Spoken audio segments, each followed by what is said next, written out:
हरिः ॐ आनन्दम् प्रशान्ति जीवन दर्शनम् नमो नारायण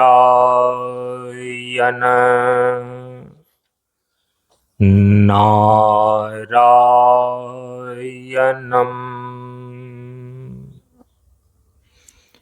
सनातन धर्म के वैदिक परंपरा के अंतर्गत गुरु और शिष्य के बीच एवं वक्ता और श्रोता के बीच ज्ञान का आदान प्रदान होने के लिए प्रयुक्त वैदिक शांति मंत्र का पहले उच्चारण कर लें। ओम सहनाववतु ओम सहनाववतु सहनौ भुनक्तु सहनौ भुनक्तु सह वीर्यं करवावहै सह वीर्यं करवावहै तेजस्विनावधीतमस्तु तेजस्विनावधीतमस्तु मा विद्विषावहै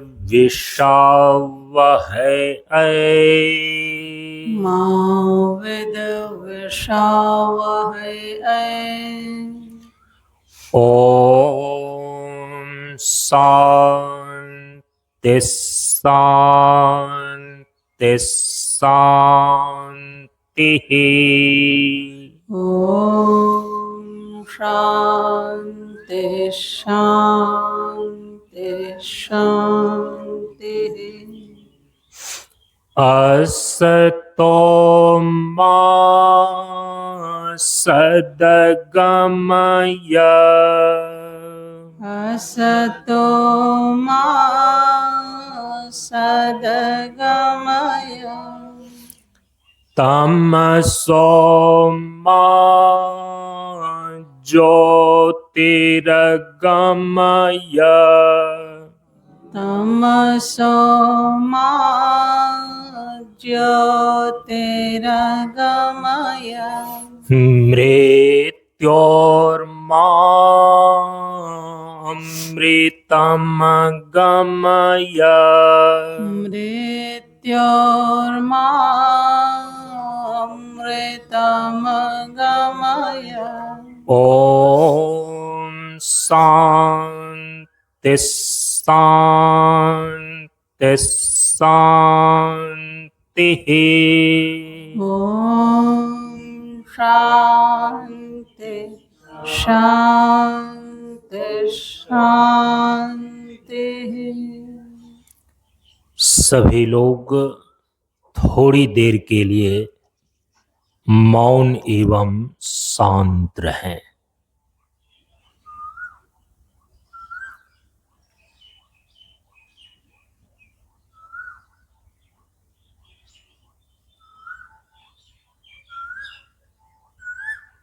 नमो नारायण।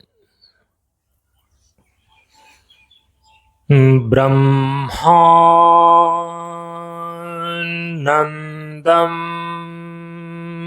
परम सुखदं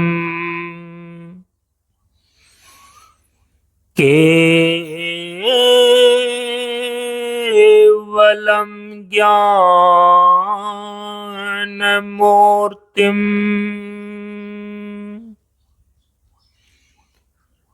द्वन्द्वातीतं गगनसदृशम्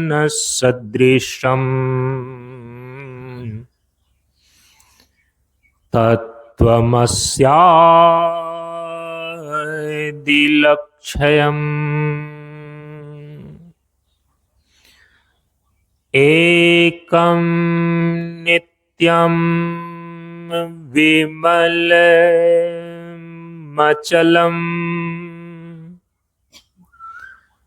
सर्वधि साक्षिभूतम्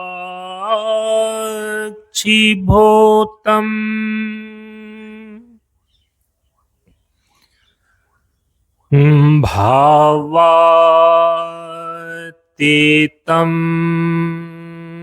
त्रिगुणरहितम्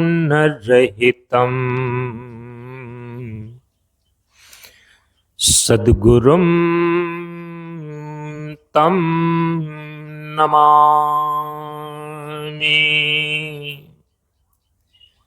सद्गुरुं तं नमामि।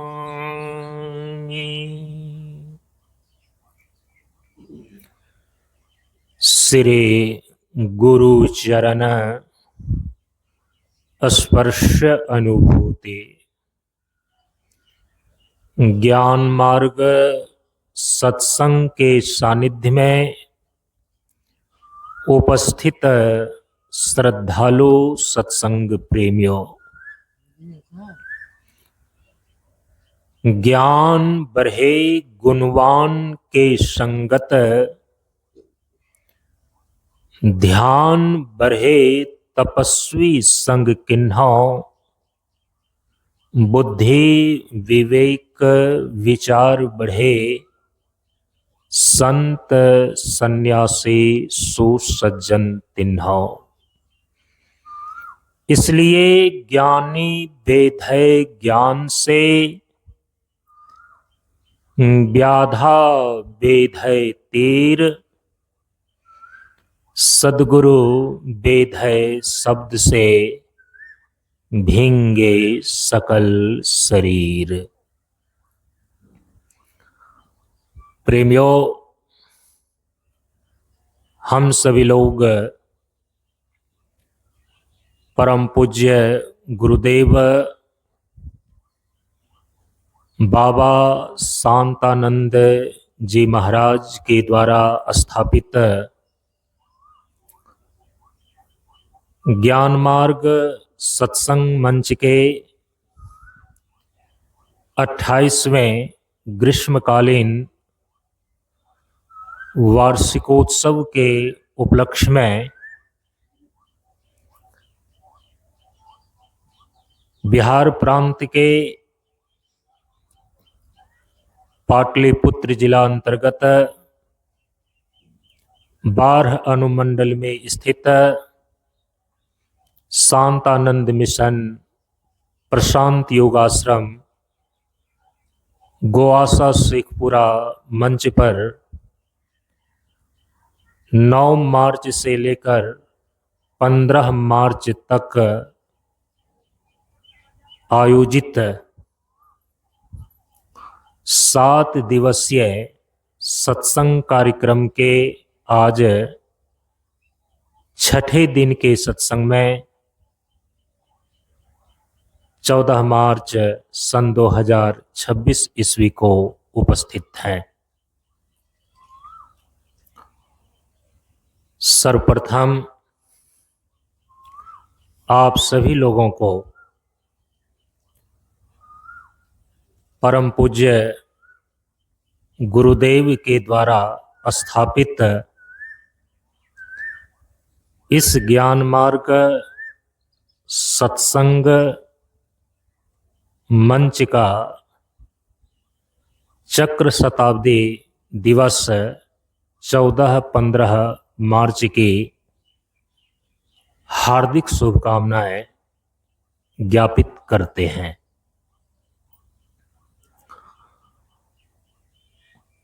मंच की परंपरा में दो मुख्य वार्षिकोत्सव परम पूज्य गुरुदेव के द्वारा निर्धारित किया गया है। एक है शीतकालीन वार्षिकोत्सव,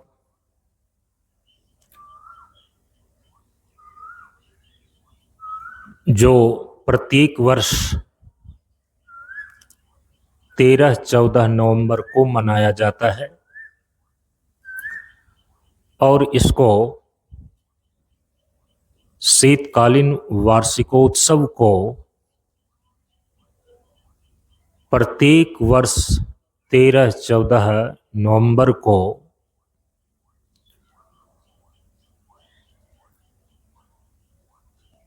इस मंच की स्थापना दिवस और प्रचार दिवस के रूप में मनाया जाता है,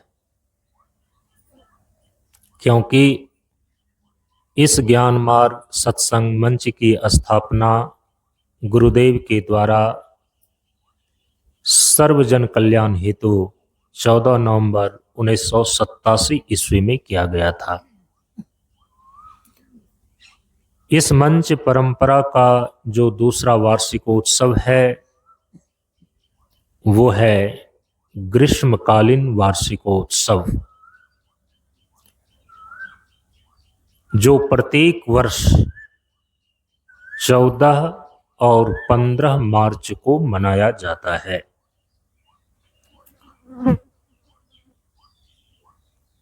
इस ग्रीष्मकालीन वार्षिकोत्सव को जो प्रत्येक वर्ष 14-15 मार्च को मनाया जाता है, यह इस मंच का चक्र शताब्दी दिवस के रूप में मनाया जाता है। आप सभी लोगों ने कई बार सुना है कि गुरुदेव के द्वारा जो ज्ञान मार्ग सत्संग मंच की स्थापना की गई, 42 दिनों का एक चक्र एक जगह पर गुरुदेव के द्वारा जन सामान्य को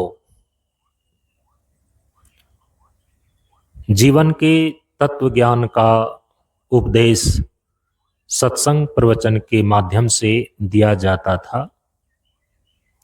42 दिनों करके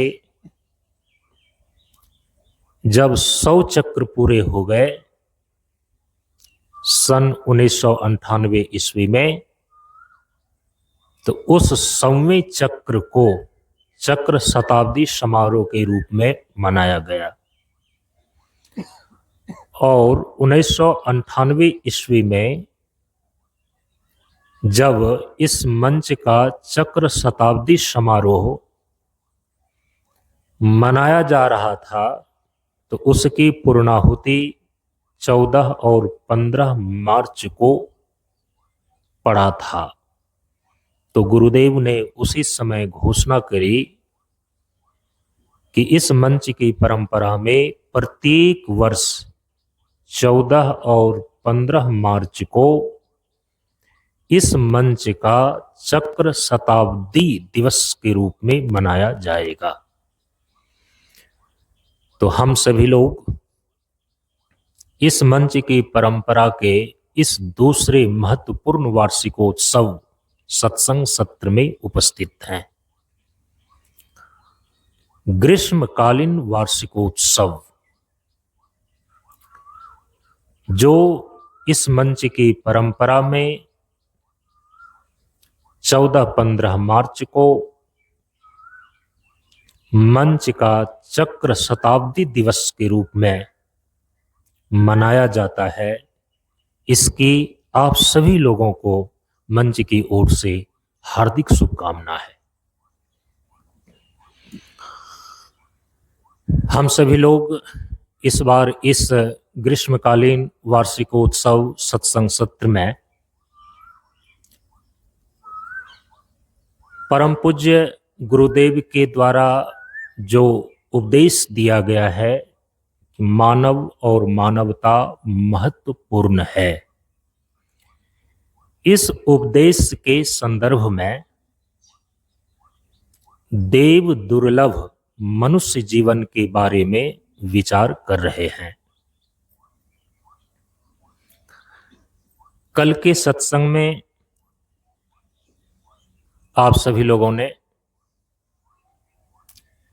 जीवन की उत्पत्ति का जो शास्त्रीय प्रमाण है सृष्टिवाद सिद्धांत को लेकर, उसके विषय में श्रवण किया। संपूर्ण जीवन और सृष्टि का जो शाश्वत सिद्धांत और सनातन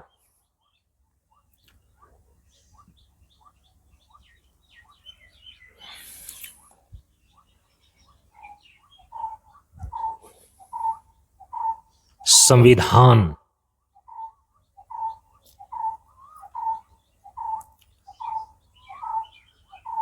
वेद के रूप में प्रतिष्ठित है, उस सनातन सिद्धांत शाश्वत संविधान स्वरूप वेद का जो ज्ञान कांड उपनिषद है,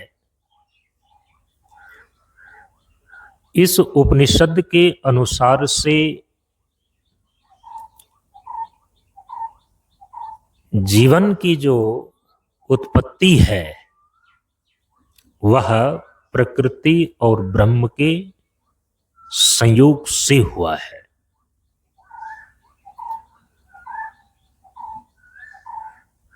प्रकृति जड़ तत्व की सत्ता है और ब्रह्म चेतन तत्व की सत्ता है। वेदांत के अनुसार से, ज्ञान मार्ग सिद्धांत के अनुसार से जो जड़ प्रकृति है इसकी स्वतंत्र सत्ता नहीं है। सांख्य इत्यादि दर्शनों में प्रकृति की नित्य और स्वतंत्र सत्ता मानी गई है, किंतु सनातन धर्म की जो सर्वोच्च विचारधारा अद्वैत वेदांत दर्शन के रूप में है, ज्ञान मार्ग सिद्धांत के रूप में है, इसके अनुसार जड़ प्रकृति की स्वतंत्र सत्ता मान्य नहीं है। यह चेतन ब्रह्म की सत्ता पर आश्रित है। इसीलिए जीवन और जगत की उत्पत्ति के रूप में उपनिषद की घोषणा है, वो सृष्टि का क्रम प्रतिपादित करते हैं कि ब्रह्माश्रया सत्व रजस तमो गुणात्मिका प्रकृति व माया अस्ति, ततः आकाश संभूतः आकाशात् वायुः वायुरग्निः अग्निरापः अद्भयः पृथ्वी तस्मात् सर्वभूतानि जायन्ते। चेतन ब्रह्म पर आश्रित जड़ प्रकृति त्रिगुणात्मिका माया से सर्वप्रथम आकाश तत्व की उत्पत्ति होती है, फिर आकाश से वायु तत्व की उत्पत्ति होती है, फिर वायु से अग्नि तत्व की उत्पत्ति होती है, फिर अग्नि से जल तत्व की उत्पत्ति होती है, फिर जल से पृथ्वी तत्व की उत्पत्ति होती है। इन पांच महाभूतों के उत्पन्न हो जाने पर प्रकृति चिद अधिष्ठित प्रकृति के इन पांचों तत्वों से सभी प्रकार के जड़ चेतनात्मक प्राणियों की उत्पत्ति होती है। सर्वभूतानि जायन्ते। इस प्रकार से जीवन का निर्माण और जीवन की उत्पत्ति सृष्टिवाद सिद्धांत के अनुसार ब्रह्म और प्रकृति के संयोग से हुआ है।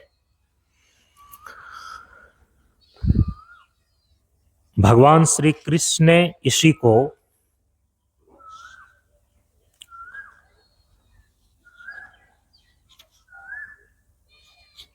आप सभी लोगों ने कल गीता जी के माध्यम से देखा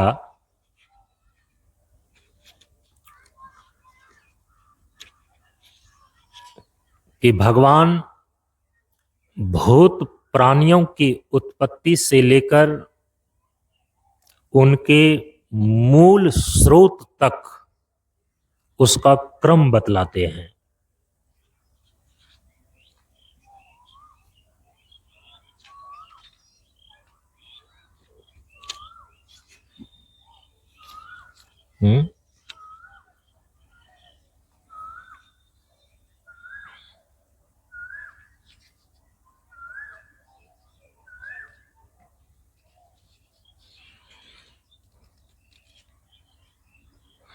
भगवान गीता जी के 7वें अध्याय में 4थे और 5वें श्लोक में कहते हैं कि भूमिर आपो अनलो वायु खम मनो बुद्धिरेव च अहंकार इति इयं में भिन्ना प्रकृतिस् अष्टधा अपर इयम इतस्त्वन्या प्रकृतिम विद्धि में पराम जीव भूता महाबाहो यये दम धार्यते जगत। भगवान कहते हैं कि भूमिर आपो अनलो वायु खम, अर्थात पृथ्वी जल अग्नि वायु और आकाश, मनो बुद्धि रेव च, मन बुद्धि और अहंकार भी, इस प्रकार यह 8 प्रकार से विभाजित मेरी प्रकृति है। यह 8 प्रकार के भेदों वाली तो अपरा अर्थात मेरी जड़ प्रकृति है, और हे महाबाहो, इससे दूसरी जिससे यह संपूर्ण जगत धारण किया जाता है वह मेरी जीव रूपा परा अर्थात चेतन प्रकृति जान। इससे यह स्पष्ट हो जाता है कि जीवन का निर्माण प्रकृति और ब्रह्म के संयोग से हुआ है तथा कथित जड़ और चेतन से निर्मित है। भगवान आगे कहते हैं कि एतत्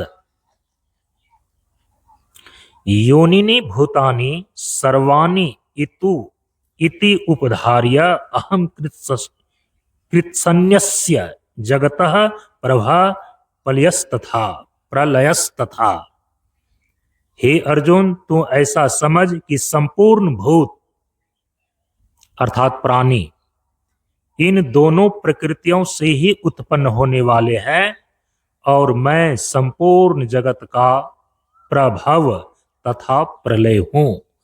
प्रभव का अर्थ होता है उत्पन्न करने वाला, जन्म देने वाला, सृष्टि करने वाला, और प्रलय का अर्थ होता है फिर इस सृष्टि को लय करने वाला, संहार करने वाला, अर्थात संपूर्ण जगत का मूल कारण मैं ही हूं।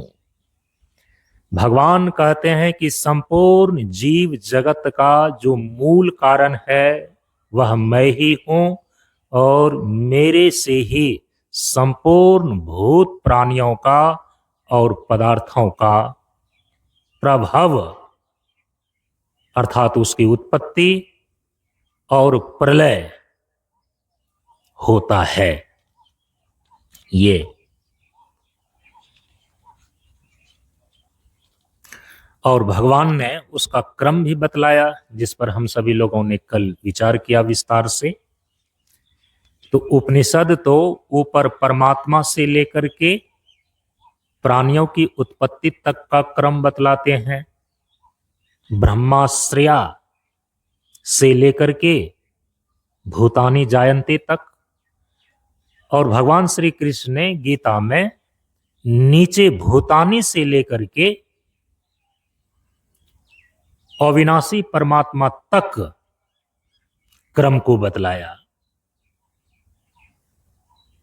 तो कहते हैं गीता जी के तीसरे अध्याय के 14वें और 15वें श्लोक में कि अन्नात् भवन्ति भूतानि पर्जन्यात् अन्नसंभवः यज्ञात् भवति पर्जन्यो यज्ञः कर्म समुद्भवः कर्म ब्रह्मोद्भवं विद्धि ब्रह्म अक्षर समुद्भवम् तस्मात् सर्वगतं ब्रह्म नित्यं यज्ञे प्रतिष्ठितम्।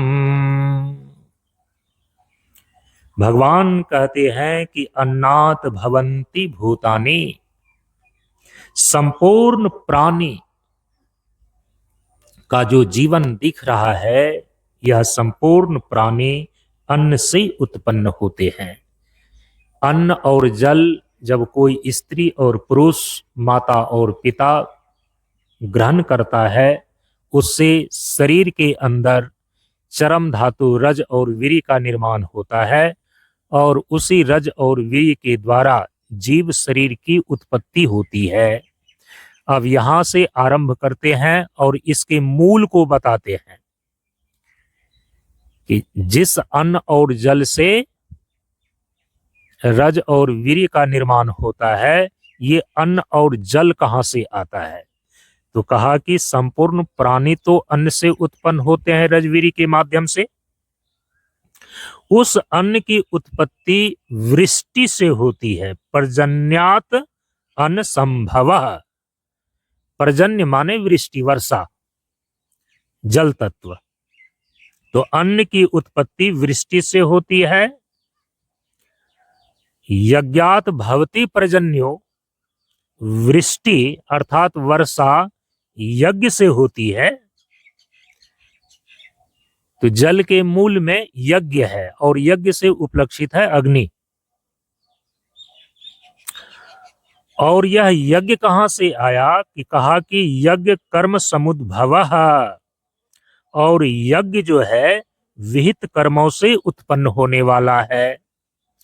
ये विहित कर्म का निर्धारण कौन करता है? कोई मनुष्य करता है क्या? तो भगवान ने कहा कि नहीं, कर्म ब्रह्मोद्भवम विद्धि। यह कर्म समुदाय को तू अपौरुषेय वेद से उत्पन्न समझो। तो ये वेद कहां से आया? तो कहा कि यह जो जीवन और सृष्टि का शाश्वत संविधान स्वरूप वेद है, कहा कि ब्रह्म अक्षर समुद्भवम, इस वेद को अविनाशी परमात्मा से उत्पन्न हुआ जान। इससे सिद्ध होता है कि तस्मात् सर्वगतम ब्रह्म नित्यम यज्ञे प्रतिष्ठितम, सर्वव्यापी परम अक्षर परमात्मा सदा ही यज्ञ में प्रतिष्ठित हैं। इस प्रकार से भगवान ने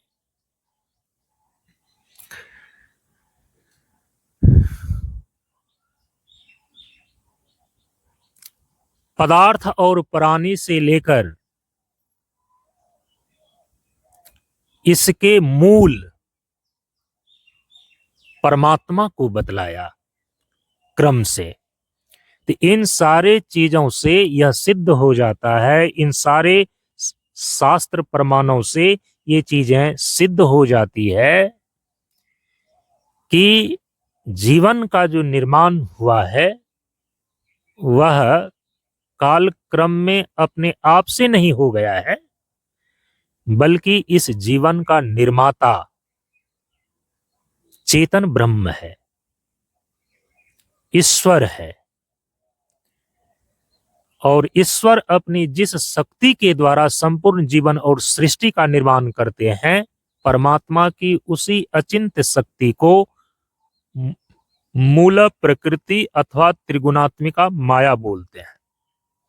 तो परम पूज्य गुरुदेव ने इसीलिए एक निश्चित सिद्धांत निर्धारित किया कि जीवन का निर्माण प्रकृति और ब्रह्म के संयोग से हुआ है तथा कथित जड़ और चेतन से निर्मित है। अब यह जो जीवन इस प्रकार से खड़ा हुआ,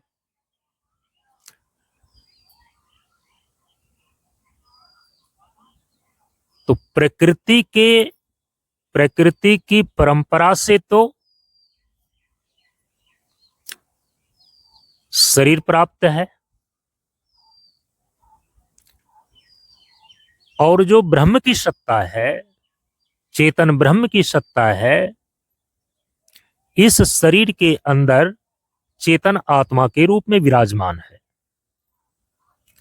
तो जड़ शरीर और चेतन आत्मा दोनों के संयुक्त और संगठित स्वरूप को एक शब्द में जीवन बोलते हैं। तो जीवन में मूल शब्द है जीव।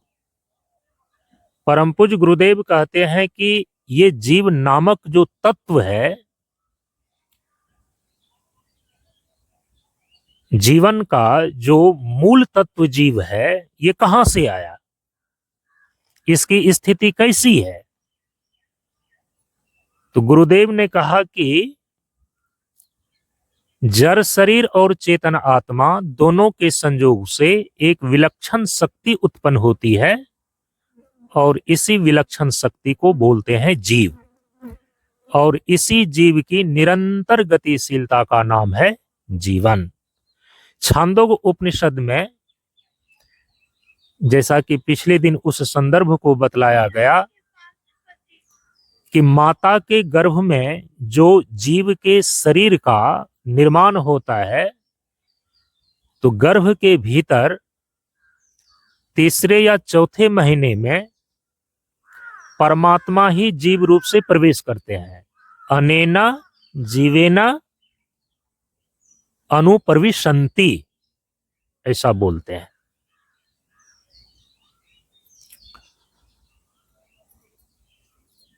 ईश्वर अंश जीव अविनाशी,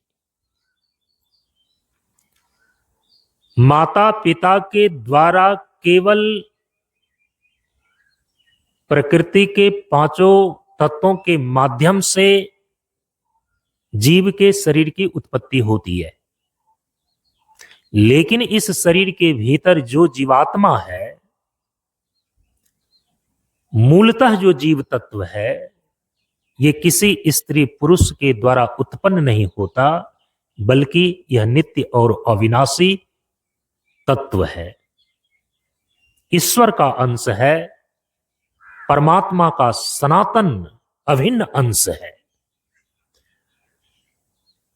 इसीलिए गोस्वामी तुलसीदास जी महाराज ने स्पष्ट रूप से जीव के व्यवहारिक स्वरूप को और जीवन की श्रृंखलाओं को स्पष्ट किया कि आकर चारी लक्ष्य 84 योनि भ्रमत यह जीव अविनाशी, फिरत सदा माया कर प्रेरा, काल कर्म स्वभाव गुण घेरा। प्रकृति के पांचों तत्वों से निर्मित जो यह तीन शरीर है, यह तो मरण धर्मा है। जन्म जरा व्याधि मृत्युश्च, ये शरीर के धर्म बतलाए गए हैं। ये जन्म लेता है, ये व्याधि से भी ग्रसित होता है, रोगी होता है, जरा अवस्था को प्राप्त होता है, वृद्ध होता है, इसमें क्षीणता आती है, जीर्णता आती है, और अंत में मृत्यु को प्राप्त हो जाता है, इसकी मृत्यु हो जाती है। तो जीवन का जो यह शरीर वाला हिस्सा है यह तो मरण धर्मा है, लेकिन जीवन में जो मूल तत्व जीव है, यह जीव नित्य और अविनाशी है ईश्वर का अंश होने के कारण। ईश्वर अंश, जीव अविनाशी। अब यह 84 लाख प्रकार की योनियों में जो नित्य और अविनाशी जीवात्मा भ्रमत, यह भ्रमण करते रहता है, यह गतिशील है। तो गुरुदेव ने कहा कि इस नित्य और अविनाशी जीवात्मा का देहांतर और लोकांतर में निरंतर गतिशील होना ही जीवन कहलाता है। ऐसा नहीं है कि एक शरीर की मृत्यु हो गई, स्थूल शरीर छूट गया तो आपका पूरा का पूरा जीवन का अस्तित्व ही इस सृष्टि से समाप्त हो गया। नहीं, यदि जीव की निरंतर गतिशीलता का नाम जीवन है तो जीवन का केवल प्रत्यक्ष और परोक्ष दशा होती है। जीव की गति तो निरंतर बनी रहती है। स्थूल शरीर के सहित गति है तो प्रत्यक्ष जीवन बोलते हैं। स्थूल शरीर देह नहीं है, लेकिन जीव के साथ तो सूक्ष्म और कारण शरीर अभी भी है। उसके साथ जब स्थूल शरीर के बिना ही सूक्ष्म और कारण शरीर के साथ इस सृष्टि में जीव गति करता है तो उस अवस्था में परोक्ष जीवन कहलाता है। जीव की जो निरंतर गतिशीलता है, इसका एक निश्चित प्रयोजन है। कई बार मैंने कहा है,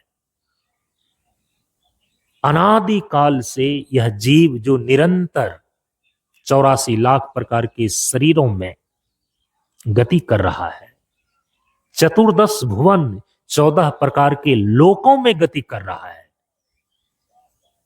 इसको बोलते हैं देहांतर और लोकांतर। पूर्व जन्म और पुनर्जन्म के रूप में जो जीवन की श्रृंखला निरंतर चल रही है, आखिर इसका क्या प्रयोजन है? अनादि अविद्या के कारण से जीव को अपने स्वरूप का ज्ञान ढक गया है। अपनी ब्रह्म स्वरूपता की विस्मृति हो गई है इसको। इसीलिए अज्ञान उपहित चेतन का नाम ही जीव है। जिस दिन इनको अपने परमार्थ स्वरूप का ज्ञान हो जाएगा तो अपनी पूर्णता को उपलब्ध कर लेगा ये। परम पूज्य गुरुदेव ने इसीलिए प्रार्थना की पहली पंक्ति में ही स्पष्ट कर दिया है कि परम प्रभु स्वज्ञान जी का जीवन होवे ज्ञान। यह जीव जिस अनादि अविद्या के कारण, अपने स्वरूप अज्ञान के कारण संसार के बंधन में आकर के बंध गया है, एक दुष्ट अतिशय दुख रूपा जा बस जीव पराभव कूपा। जो अनादि अविद्या है उसके वश में हो करके यह जीव भवकूप में पड़ गया है, जन्म मरण के संसार चक्र में पड़ गया है। यह देहांतर और लोकांतर में निरंतर गतिशील है। कल आपने सुना जैसे कि पुरुष पुराने वस्त्र को छोड़कर नए कपड़े को धारण कर लेता है, वैसे ही ये जीवात्मा एक शरीर को छोड़ करके जब वह जीर्ण हो जाता है उसको छोड़ करके फिर दूसरे शरीर को धारण करता है। जीवात्मा तो नित्य और अविनाशी है। यह निरंतर इसीलिए गतिशील है, इसका एक ही प्रयोजन है, जीवन की पूर्णता को उपलब्ध होना। यदि ईश्वर का अंश बराबर जीव है तो जीव का पूर्ण स्वरूप बराबर ईश्वर होगा। जीव का परमार्थ स्वरूप ब्रह्म है, इसीलिए उपनिषद डिंडिम घोषणा करता है, डंके की चोट पर कहता है। क्या कहता है? जीवो ब्रह्मा न अपरः, ब्रह्म सत्यम जगत मिथ्या। जीवो ब्रह्मा न अपरः, जीव तो परमार्थ स्वरूप से ब्रह्म ही है, कोई दूसरा नहीं। इसीलिए यह जीव जब तक अपने परमार्थ स्वरूप ब्रह्म की उपलब्धि नहीं कर लेता, जो जीव ईश्वर का अंश है, यह जीव अपने पूर्ण स्वरूप ईश्वर को प्राप्त नहीं कर लेता, तब तक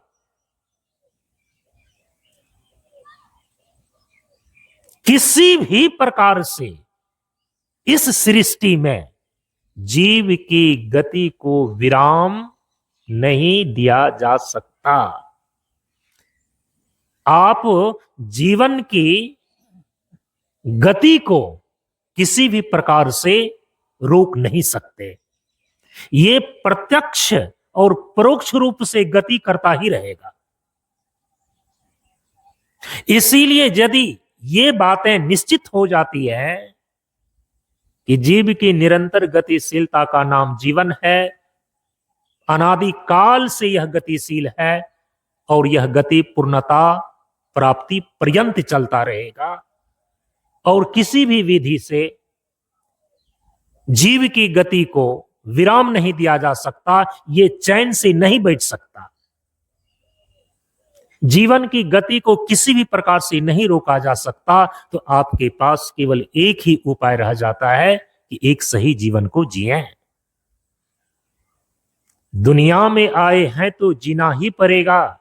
जिंदगी अगर जहर है तो पीना ही पड़ेगा। जिंदगी जहर है नहीं, इसीलिए शब्द लगाया अगर। जीवन तो अमृत और आनंद है। परम पूज्य गुरुदेव ने उपदेश में निर्देश किया है ना, ज्ञानामृत जीवन है, भोजन है। जीवन तो अमृत और आनंद है। जीवन का जो मौलिक स्वरूप है ना, सत्यम ज्ञानम अनंतम ब्रह्म है। क्योंकि जीवन का मूल जीव है और जीव का परमार्थ स्वरूप ब्रह्म है, और वह ब्रह्म स्वरूप से कैसा है? सत्यम ज्ञानम अनंतम। तो जीवन तो अमृत और आनंद है। ये जहर नहीं है, ये विष नहीं है।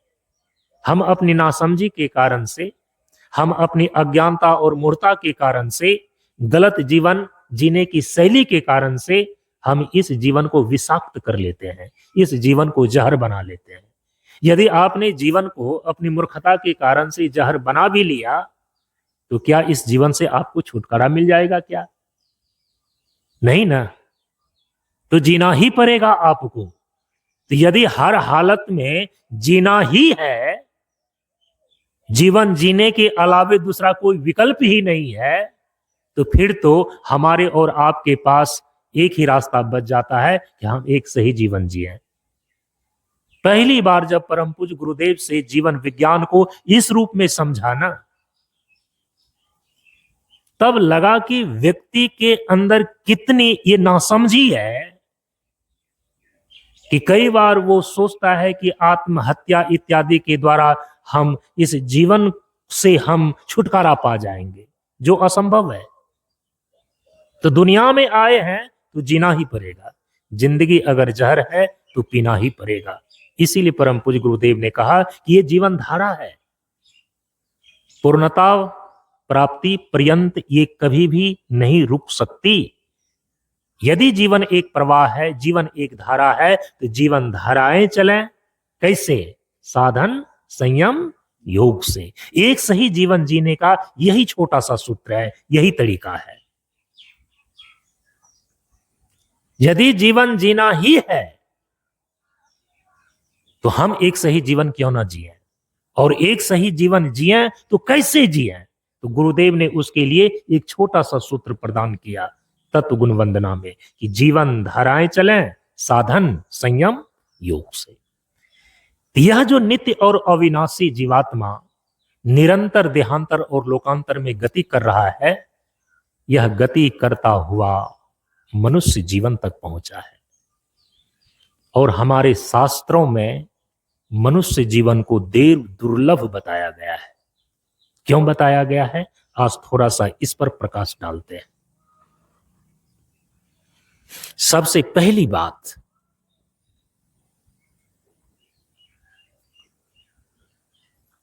गोस्वामी तुलसीदास जी महाराज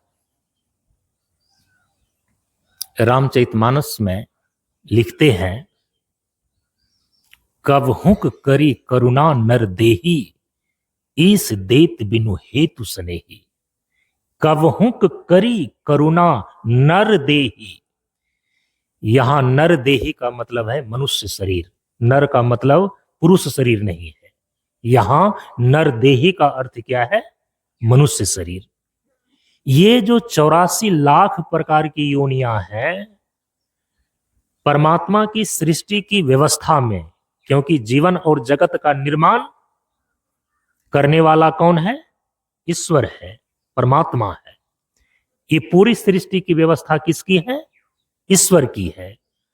और उसी व्यवस्था में जो 84 लाख प्रकार के शरीर हैं, यदि परमात्मा की अहेतुकी कृपा न हो, ईश्वर की सृष्टि में यदि ऐसी व्यवस्था न हो कि जो नित्य और अविनाशी जीव देहांतर और लोकांतर में भटक रहा है, 84 लाख शरीरों में भटक रहा है,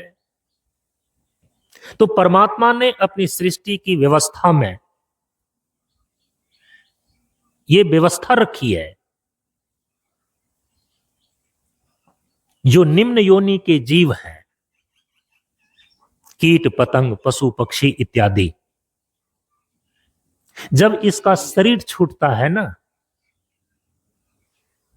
तो उससे जो उच्च योनि होती है, उससे जो ऊंचे दर्जे का शरीर है, वो उसको प्राप्त हो जाता है। नहीं तो आप देखेंगे शास्त्रों में, महाभारत इत्यादि ग्रंथों में पढ़ेंगे, तो वहां पर बताया गया है कि मनुष्य के शरीर में पुनर्जन्म लेने के लिए जिस जिस कर्मों का विधान है, जो जो वहां पर कंडीशन और शर्त रखे गए हैं, वे कर्म और उन शर्तों को पूरा करने वाला मनुष्यों में ही सब कोई नहीं होता है। मनुष्य में ही जितनी भी स्पीसीज हैं इस ब्रह्मांड में, उसमें से ये जो मनुष्य है ना, होमोसेपियंस इसको कहा गया है। और होमोसेपियंस का मतलब क्या होता है? बुद्धिमान प्राणी। सबसे ज्यादा बुद्धिमान प्राणी मनुष्य है, जितनी भी प्रजातियां हैं प्राणियों की।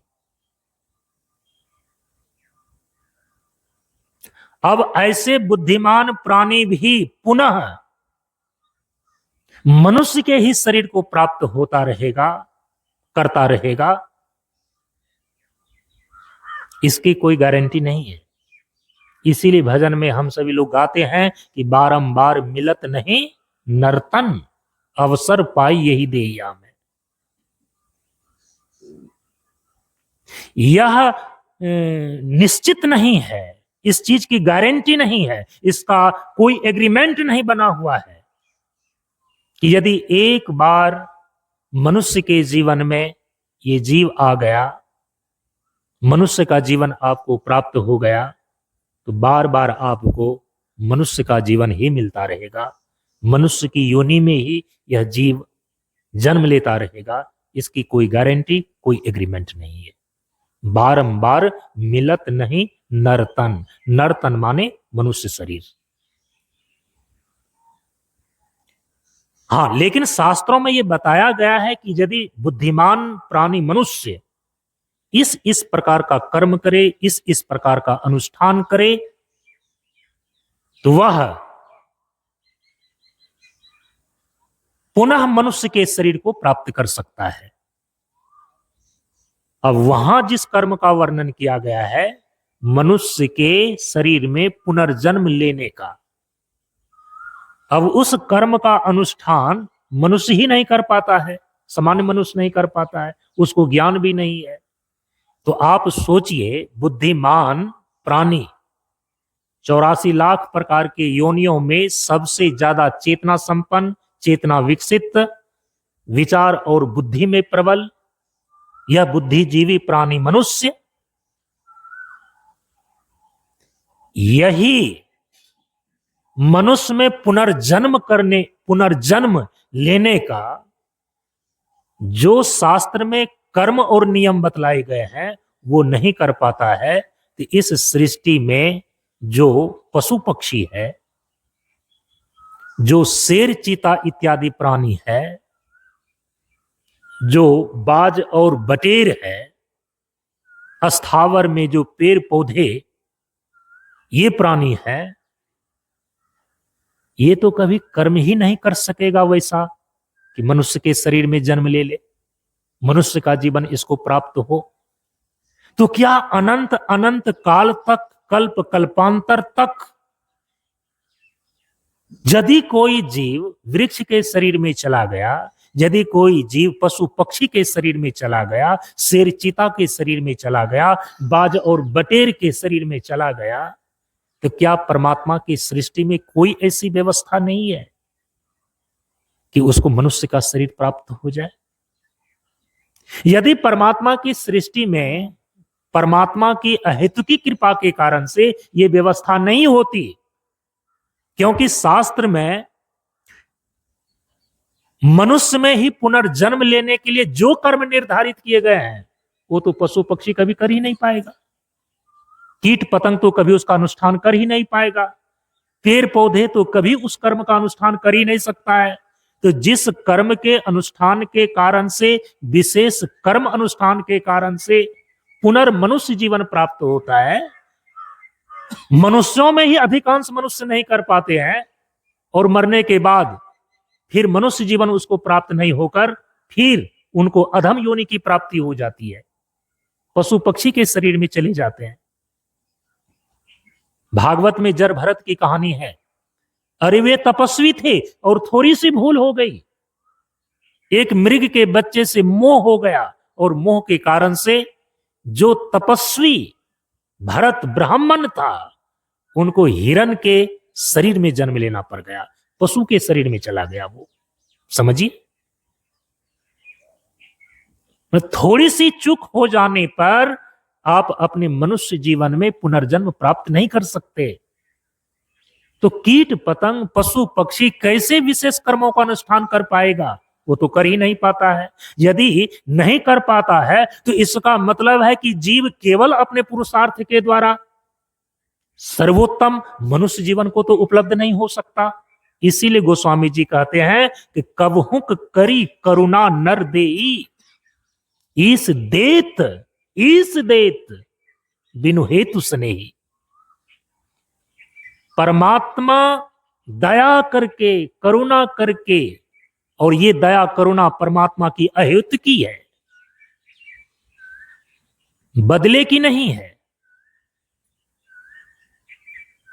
अहेतुकी कृपा है उनकी, क्योंकि परमात्मा ने अपनी सृष्टि में ऐसी व्यवस्था कर रखी है। ये जीव का कोई अपना पुरुषार्थ नहीं, क्योंकि जो अधम योनि में पड़ा हुआ जीव है, जीव तो नित्य और अविनाशी है।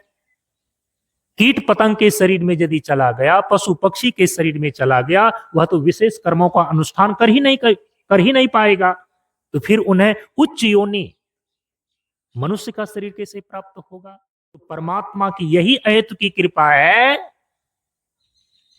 कि परमात्मा ने अपनी सृष्टि की व्यवस्था में ऐसी व्यवस्था डाल रखी है, ऐसा नियम बना करके रखे हैं। ये किसी मनुष्य ने नहीं, किसी देवी देवता ने नियम नहीं बनाया, सृष्टिकर्ता ईश्वर ने ही संपूर्ण पदार्थ और प्राणियों का निर्माण करने के पश्चात, सृष्टि करने के पश्चात उन्होंने ही ये व्यवस्थाएं बनाई कि परमात्मा का ही अभिन्न अंश वो जीवात्मा यदि निम्न योनि में चला गया है, पशु पक्षी के शरीर में चला गया है, यदि उसके शरीर का छूटना होता है, निम्न योनि में गए हुए जीव का जब शरीर छूटता है, तो उससे जो उच्च योनि का शरीर है, परमात्मा की अहेतुकी कृपा के कारण से परमात्मा ने सृष्टि में ऐसी व्यवस्था कर रखी है कि उच्च योनि उस शरीर से जो ऊंचे दर्जे का शरीर है उनको स्वतः प्राप्त हो जाता है। इस प्रकार से करते करते करते करते परमात्मा की अहेतु की कृपा से कोई जीवात्मा 84 लाख प्रकार के योनियों को पार करता हुआ तब वह मनुष्य जीवन तक पहुंचता है। और मनुष्य जीवन का मतलब है मनुष्य का शरीर, क्योंकि ये नित्य और अविनाशी जीवात्मा जिस शरीर में निवास करता है उसी प्रकार का उसका जीवन कहलाता है। नित्य और अविनाशी जीवात्मा निरंतर गतिशीलता में यदि वह वृक्ष के शरीर में निवास करता है, वृक्ष के शरीर को धारण किया है और जब तक वृक्ष के शरीर में है तो वृक्ष का जीवन कहलाएगा। परमात्मा के अहित की कृपा के कारण से यदि वृक्ष का शरीर उनका छूट गया, ऊंचे दर्जे का जो शरीर है वो प्राप्त होगा, और यदि उनको पशु का शरीर प्राप्त हो गया तो जब तक वह पशु के शरीर में रहेगा जीवात्मा, वो पशु जीवन कहलाता है। परमात्मा के अहित की कृपा के कारण से अब पशु का शरीर छूटा। अब उस पशु में भी कई श्रेणियां हैं। उत्तम कोटि का जो पशु शरीर है ऊंचे दर्जे का, उसको वो प्राप्त होगा, लेकिन कहलाएगा तो पशु शरीर ही। सुअर भी पशु है, सोचिए, और गाय भी पशु है, लेकिन सुअर और गाय एक दर्जे का पशु है क्या है?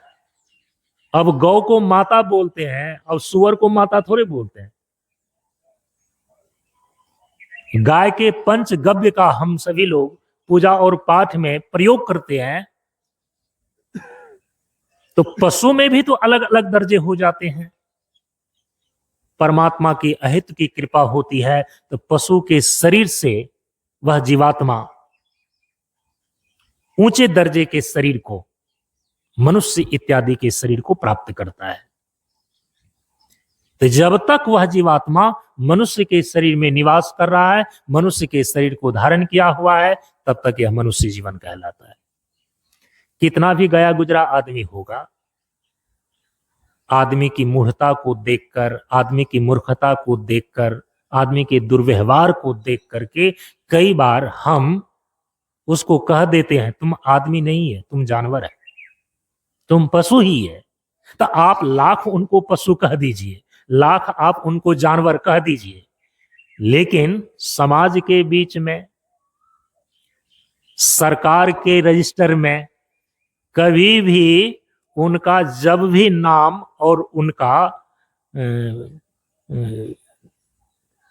नाम जो दर्ज होएगा वो पशु के रूप में तो नहीं हो पाएगा ना, मनुष्य ही कहलाएगा वो।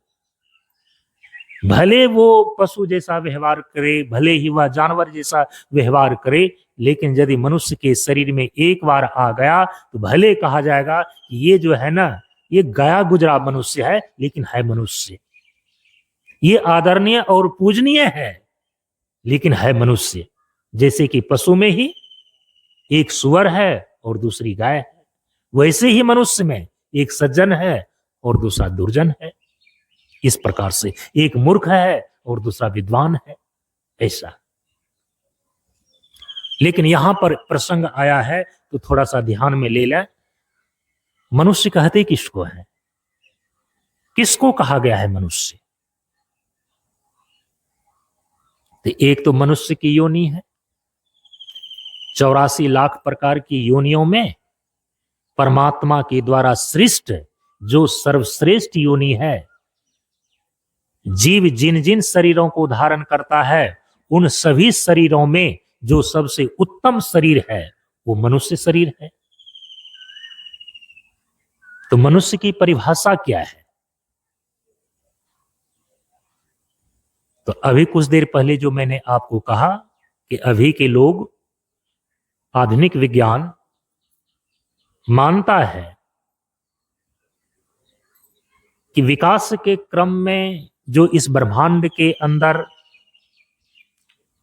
लाखों स्पीसीज हैं, प्राणियों की प्रजातियां हैं, उसमें जो मनुष्य जाति है ना, ये होमोसेपियंस कहलाता है। और उसका यदि हिंदी में अनुवाद करते हैं तो बुद्धिमान प्राणी होता है। माने सभी प्राणी की प्रजातियों में जिसके अंदर सबसे ज्यादा बुद्धि का विकास है, हम उसको बोलते हैं मनुष्य। इसीलिए व्याकरण के दृष्टिकोण से यदि आप देखें तो मनुष्य का व्युत्पत्ति अर्थ निकाला गया कि मनसा शिव्यति इति मनुष्य, जिसमें मनन करने की क्षमता है, सूक्ष्म वस्तुओं का चिंतन करने की बुद्धि में बौद्धिक क्षमता है, हम उसको बोलते हैं मनुष्य। कदाचित ये क्षमताएं यदि किसी अन्य योनियों के शरीर के आकार के अंदर भी यदि ये चेतना और बुद्धि की क्षमता ऐसी आ जाए तो फिर उस जीव के परम पुरुषार्थ मोक्ष को सिद्ध करने में शरीर बाधा नहीं बनती। कई बार ऐसा पढ़ने को मिलता है कि जितने मनुष्य तनधारी हैं प्रभु भक्ति कर सकते सभी। संत की वाणी में आया है, जितने मनुष्य तनधारी हैं, मनुष्य के शरीर को धारण करने वाले जितने भी जीव हैं, अब मनुष्यों में वह अब किस वर्ण में, किस जाति में उत्पन्न हुआ है, इस ओर उसके महत्व को नहीं बतलाया गया। संतों ने तो कहा कि परमात्मा की कृपा से यदि मनुष्य के शरीर तक पहुंच गया है ना ये जीव,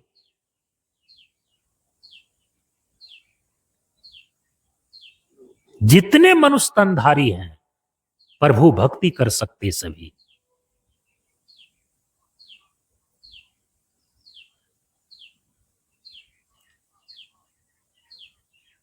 लेकिन हमारे सनातन धर्म के ग्रंथों में, पुराणों में, रामचरितमानस इत्यादि में ऐसे ऐसे पात्र वहां पर दिखाए गए हैं कि प्रभु के भक्त, परम भक्त वे हैं जो मनुष्य के शरीर को धारण ही नहीं किया हुआ है। जैसे हनुमान जी मनुष्य के शरीर में थे क्या? बंदर के शरीर में दिखाया गया है ना रामचरितमानस के अंदर, वाल्मीकि रामायण में। तो कहीं से कहा जा सकता है कि प्रभु के भक्त नहीं थे? फिर कैसे संगति लगाएंगे आप? क्या संत की वाणी मिथ्या है, झूठी है? अब देखिए काकभुसुंडी जी, ये भी प्रभु के भक्त हैं। जटायु, ये भी प्रभु के भक्त हैं। सुग्रीव, ये सारे के सारे तो मनुष्य के शरीर में है नहीं, लेकिन प्रभु के परम भक्त हैं। तो जितने मनुष्य तनधारी हैं प्रभु भक्ति कर सकते सभी, हनुमान जी, काकभुसुंडी जी, जटायु जी, सुग्रीव जी, जामवंत जी, ये सभी के सभी तो मनुष्य के शरीर में ही नहीं है, लेकिन प्रभु के परम भक्त हैं। फिर कैसे इसकी संगति लगाएंगे? इसीलिए मैंने आपको कहा कि कदाचित सूक्ष्म शरीर के अंदर यदि इस प्रकार की क्षमता आ जाए कि मनसा शिव्यति इति मनुष्य, जैसे बोलते हैं नर रूप हरि, हरि माने परमात्मा ही ने नर का रूप केवल धारण कर लिया है। उसी प्रकार से प्रभु की लीला में सहचर होने के लिए यदि एक सामान्य मनुष्य के अंदर भी मनन करने की जितनी क्षमता नहीं होती है, उससे भी गहरा चिंतन की क्षमता लेकर के और प्रभु की लीला का सहचर होने में, भागीदार होने में, होने के लिए यदि केवल उन्होंने पशु के शरीर के आकार को धारण कर लिया है, किसी अन्य शरीर को धारण कर लिया है तो फिर वह शरीर उनके जीवन विकास में बाधक नहीं बनता, प्रभु की भक्ति में बाधक नहीं बनता। इसीलिए मनुष्य की एक परिभाषा निश्चित की गई। मनुष्य का व्युत्पत्ति अर्थ है मनसा शिव्यति इति मनुष्य, जिसके अंदर मनन करने की क्षमता है, जिसके अंदर सूक्ष्म तत्वों का चिंतन और अनुसंधान करने की क्षमता है। हनुमान जी में है तो ज्ञानी नाम अग्रगण्यम, सुग्रीव में है तो प्रभु से हो जाती है मित्रता, जटायु में है तो हो जाते हैं प्रभु के भक्त। और यदि मनुष्य के शरीर के आकार को भी धारण उसने किया है, लेकिन यदि वह मंदबुद्धि का है तो फिर तो उसको कह देते हैं ना आप कि तुम जानवर ही हो, तुम पशु ही हो। शरीर आकार से मनुष्य का है, लेकिन उसके अंदर जो बुद्धि है, जो चिंतन की क्षमता है, वह पशु जैसा है, जानवर जैसा है। तो फिर मनुष्य के शरीर को धारण करने के बावजूद भी उनके जीवन के विकास का तो वह बाधक ही बन जाता है। मनसा शिव्यति इति मनुष्य, जिसमें मनन करने की क्षमता है, सूक्ष्म ज्ञान को ग्रहण करने की क्षमता है, हम उसको मनुष्य बोलते हैं। तो बार बार चिंतन करना चाहिए और तौलना चाहिए कि परमात्मा ने जो सर्वश्रेष्ठ योनि मनुष्य का शरीर हमें प्रदान किया है, क्या मनुष्य की संज्ञा को हम सार्थक कर भी रहे हैं? हमारे अंदर मनन करने की क्षमता है भी। और यदि आप सूक्ष्म तत्वों का चिंतन करते हैं तो आपको तो अपने स्वरूप का भान होना चाहिए कि यथार्थ में मैं कौन हूं। ये यहां तक कि ये बतला दिया गया है कि यदि चिंतन के माध्यम से अपने स्वरूप ज्ञान का मनुष्यों को भान न हो, उसका प्रयास न हो, ज्ञान नेन हीना मनुष्य पशु भी समाना। कहां लिखा हुआ है ये?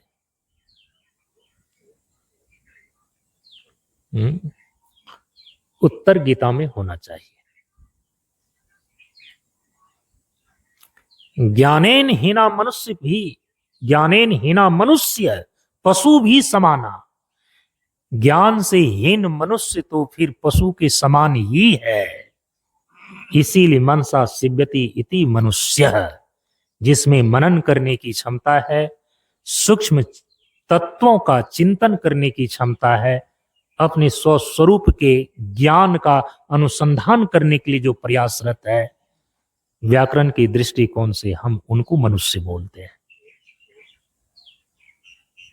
आहार निद्रा भय मैथुनश्च सामान्यम एतत् पशु भी नरानाम ज्ञानम अधिकम विशेषो ज्ञानेन हीना मनुष्य पशु भी समाना। आहार निद्रा भय और मैथुन, ये 4 प्रकार की प्रवृत्ति तो मनुष्य और पशु में एक समान पाई जाती है। आहार का मतलब होता है भोजन खाना और पखाना करना। ये मनुष्य के आकार में जो जीव है, मनुष्य है, ये भी करता है और पशु भी करता है। पशु भी भोजन खाता है और पखाना करता है, आहार। दूसरा है निद्रा। निद्रा का मतलब होता है सोना और जागना। ये मनुष्य भी करता है और पशु भी करता है। तो आहार की प्रवृत्ति मनुष्य और पशु में एक समान है। निद्रा की प्रवृत्ति सोना और जागना मनुष्य और पशु में एक समान है। भय, भय का मतलब होता है कि ये जो शरीर है ना, इसकी सुरक्षा की भावना, भयभीत होना और फिर इसकी सुरक्षा करना, ये पशु में भी देखा जाता है और मनुष्य में भी देखा जाता है। इस प्रकार की प्रवृत्ति, एक गोली की आवाज को सुनकर के पक्षी तक उड़ जाते हैं, क्योंकि उनको भी भय है। अपने अपने बिल और घोंसले में छिप जाते हैं अपने आप को बचाने के लिए। और मनुष्य भी अपनी सुरक्षा के लिए आज देखिए क्या क्या इंतजाम नहीं किया है।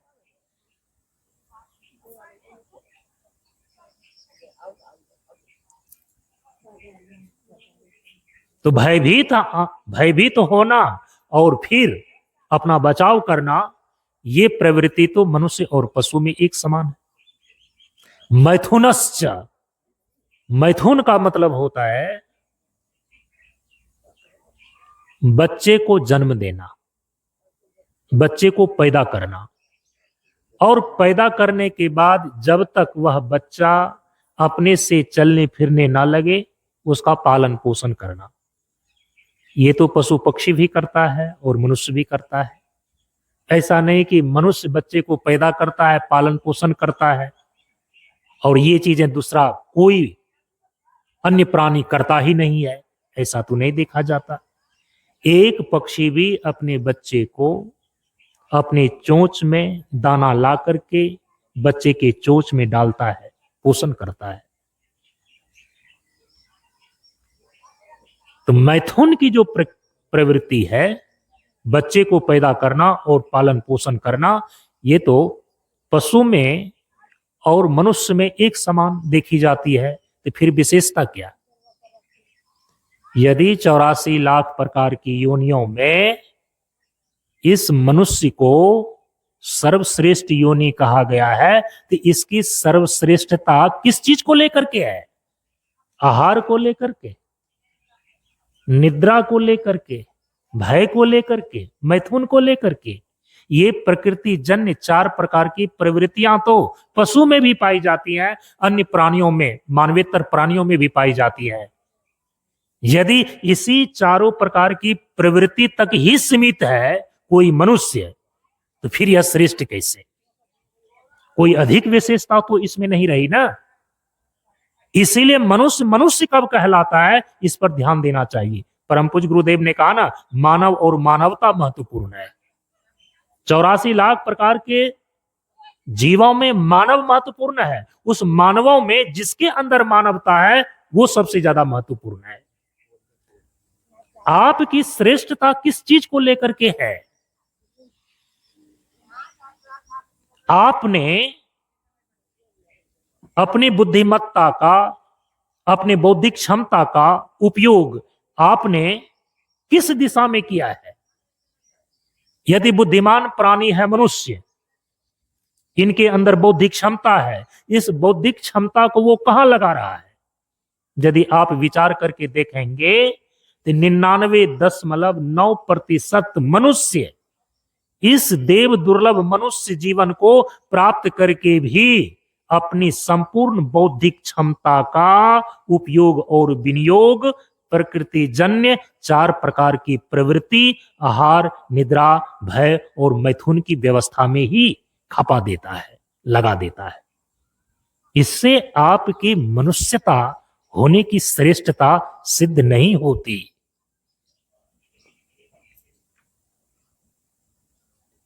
श्रेष्ठ कहलाने के लिए तो श्रेष्ठ और विशेष कर्म होने चाहिए। आहार एक प्रवृत्ति है और आपने पूरी बौद्धिक क्षमता लगा करके उसी आहार की व्यवस्था को कहां से कहां तक लेकर चले गए विकास के नाम पर। पीढ़ा पर बैठ करके खाते थे, आज रेस्टोरेंट में डाइनिंग टेबल पर खाते हैं। लेकिन आपने बौद्धिक क्षमता के द्वारा विकास किया भी तो किस में विकास किया? आहार की व्यवस्था में विकास किया। निद्रा की व्यवस्था में आपने विकास किया। चटाई पर सोते थे, जमीन पर सोते थे, आज सीलिंग फैन के नीचे आप फोम के गद्दे पर एयर कंडीशनर मकान में सोते हैं। तो आपने बौद्धिक क्षमता का यदि उपयोग किया भी तो किस दिशा में किया? आहार निद्रा की व्यवस्था में किया। इसके बाद भय, आपने अपनी बौद्धिक क्षमता का यदि उपयोग और विनियोग किया भी तो किस दिशा में किया? विकास के नाम पर किया भी तो क्या किया? कहा कि भय से बचने के लिए अपनी सुरक्षा की भावना से आपने घर में ताला मारने से लेकर के एटम बम तक का निर्माण किया है, परमाणु बम तक का निर्माण आपने कर लिया है। जो जितनी ही सुरक्षा की इच्छा रखता है, इसका मतलब है वह भीतर से उतना ही भयभीत है। आपने अपनी पूरी बौद्धिक क्षमता का उपयोग और विनियोग किया भी तो कहां पर किया? जो प्रकृति जन्य 4 प्रकार की प्रवृत्तियां हैं उसको व्यवस्थित करने में किया।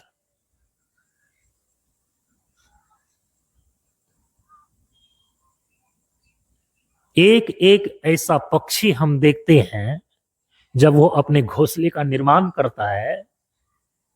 गौरैया पक्षी को आपने उसी कैटेगरी में एक अलग पक्षी है जो कि तार के पेड़ पर और खजूर के पेड़ पर अपनी घोंसला बनाते हैं। वो बीनते हैं अलग प्रकार से अपनी घोंसला को। किसी ने हमें बताया कि उस घोंसला अपने घर को बनाने की जो उनकी कला है प्राकृतिक रूप से ऐसी है कि पक्षी के बच्चे के जो अंडे होते हैं ना, प्रायः सांप खा जाता है। अपने अंडे को सांप से बचाने के लिए भय के कारण से जो अपने बच्चे की सुरक्षा की व्यवस्था वो करता है पक्षी, वो मनुष्य नहीं है। इस प्रकार से घोंसले का निर्माण करता है कि उसमें ऐसे दरवाजे 2 खोल करके रखते हैं कि सांप उस द्वार से प्रवेश तो करता है, घोंसले के अंदर वह घूमता फिरता भी है और देखता है कि वहां कोई अंडा नहीं है तो बाहर निकल जाता है। लेकिन जहां पर अंडा देता है वह पक्षी, उसका वह द्वार ही अलग बना करके रखता है जो कि सांप को पता ही नहीं चलता है। हम कैसे ये नहीं कह सकते हैं कि पक्षियों के अंदर, मानवेतर प्राणियों के अंदर अपने जान की सुरक्षा करने के लिए व्यवस्था करने की बुद्धि नहीं है। इसीलिए यदि आप मनुष्य जीवन में आकर के भी अपने सारी बौद्धिक क्षमताओं का उपयोग इन्हीं 4 प्रकार की प्रवृत्तियों की व्यवस्था करने में लगा दिया तो क्या किया? वो तो पशु पक्षी भी कर लेते हैं। चौथी चीज है मैथुन, बच्चे को जन्म देना। आप सभी लोगों को मालूम है एक चींटी भी एक बार में 1000 बच्चा को पैदा करने की क्षमता रखती है, जो मनुष्य के पास नहीं है। मनुष्य एक बार में कितने बच्चे को जन्म दे सकता है?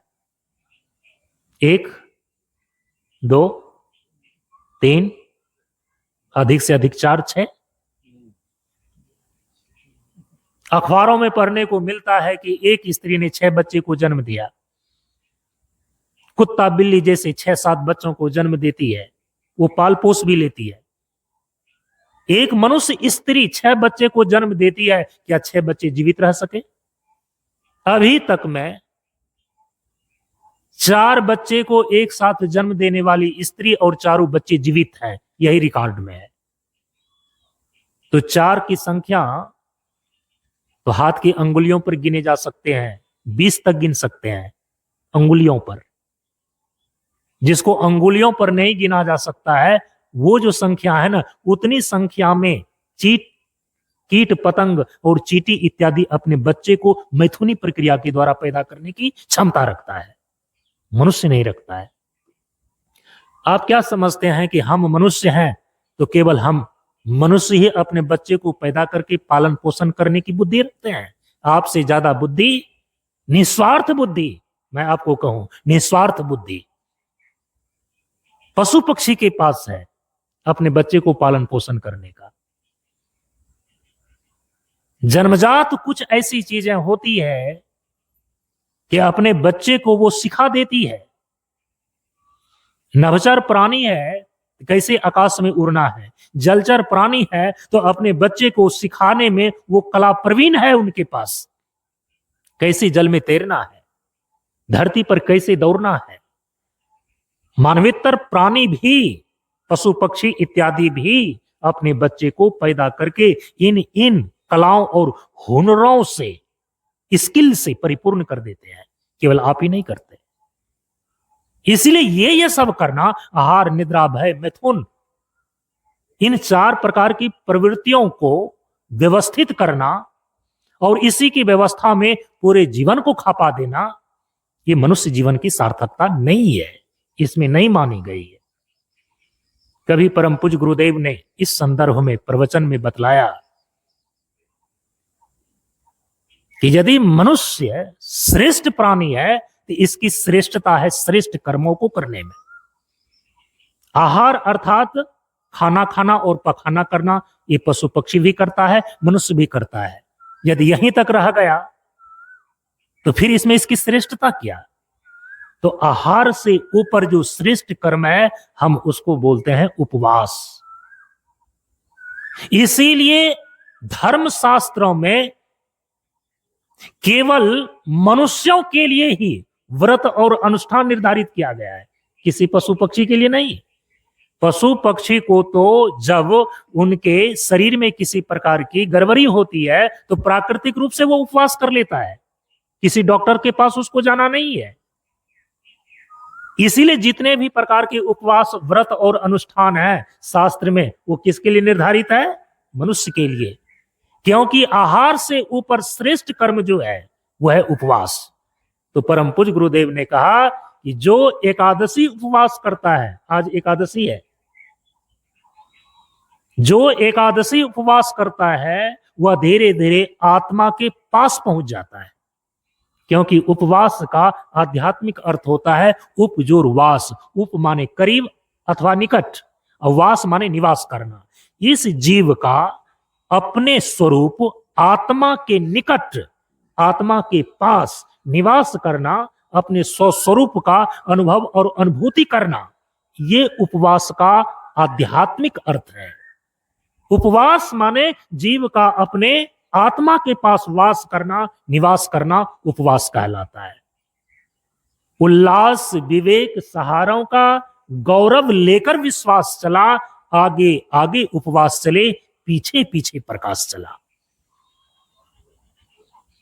इसीलिए खान पान में जो आप उसकी व्यवस्था करने में अपने इतना समय, शक्ति और संपत्ति को लगाते हैं मनुष्य होकर के, इसमें आपकी श्रेष्ठता सिद्ध नहीं होती। लेकिन यदि आप विधि पूर्वक उस आहार का त्याग करके उपवास की प्रक्रिया के द्वारा आत्मा के प्रकाश का अनुभव करने का प्रयास करते हैं, ये है श्रेष्ठ कर्म, ये मनुष्यता को सिद्ध करता है। आहार के बाद है निद्रा। सोना और जागना तो ये सब कोई कर रहा है, मनुष्य भी कर रहा है, पशु पक्षी भी कर रहा है। और आज सोने के लिए जो इतनी व्यवस्था आपने किया है, सीलिंग फैन है, फोम के गद्दे हैं, एयर कंडीशनर मकान है, आप सभी लोगों को पता है, जो सोने की जितनी अधिक व्यवस्था करता है उसको सबसे कम नींद आती है। धन का बिस्तर भी मिल जाए, नींद को तरसे नैन, कांटे पर भी सोकर मिलता है किसी के दिल को चैन। अरे कोई कारण होगा, अरे कोई कारण होगा। करवटें बदलते रह जाता है और नींद नहीं आती है। लेकिन एक मजदूर को, एक किसान को देखिए, दिन भर वो मेहनत करता है, थके रहे दिन रैन, मांगत दरस मधुकुड़ी। कांटे का बिस्तर मिल जाए, ये उपमा है, ये प्रतीक है। यदि उनको कंकरीला जमीन भी मिल जाए, तख्त भी मिल जाए, कैसा भी बिछावन मिल जाए, गहरी नींद से सो जाता है वो। लेकिन जिन्होंने नींद की व्यवस्था के लिए सीलिंग फैन लगाया, फोम के गद्दे बिछाए, आज उसकी नींद ही फुर्र हो गई है। नींद की गोली खा खा करके वो सोता है। वो सोता नहीं है, वो मूर्छित होता है। नींद की गोली आपको मूर्छा लाती है, नींद नहीं लाती है। नींद की गोली खा करके जो फिर से वो उठता है, उसके अंदर उतना फ्रेशनेस, उतनी ताजगी अनुभव नहीं होती। लेकिन यदि आप ठीक ढंग से 2-4 घंटे भी सो लें, परम पूज्य गुरुदेव ने कहा कि नींद जो है एक प्राकृतिक समाधि है।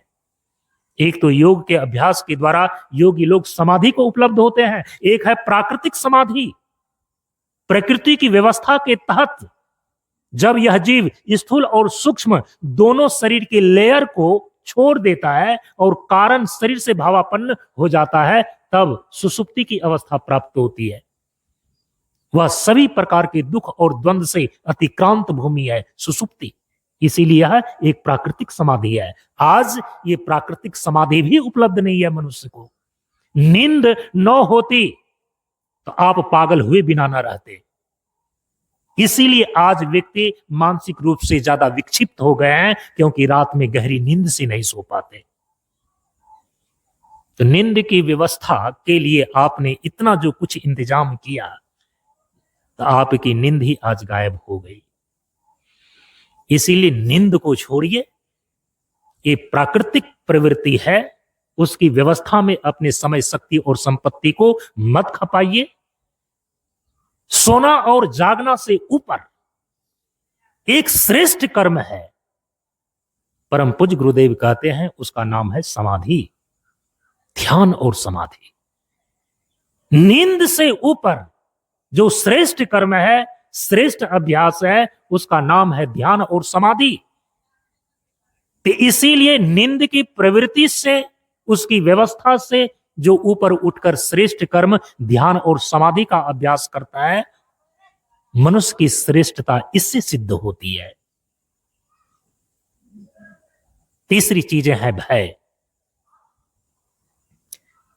अब उस भय के कारण से आप अपने घर में ताला लगाने से लेकर के परमाणु बम तक बनाया, यहां तक कि आप के शरीर के लिए बॉडीगार्ड भी नियुक्त किया गया।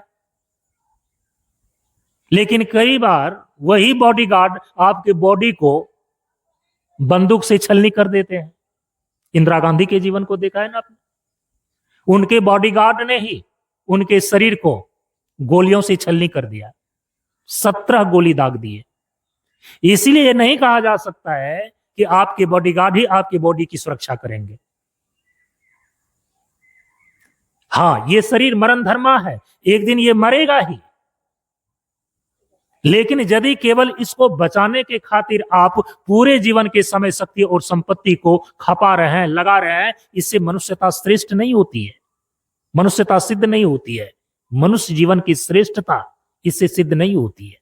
तब परम पूज्य गुरुदेव ने कहा, ये जो भय से ऊपर और भय से बचने के लिए सुरक्षा की भावना का इंतजाम से ऊपर जो एक श्रेष्ठ कर्म है, उसका नाम है शांति।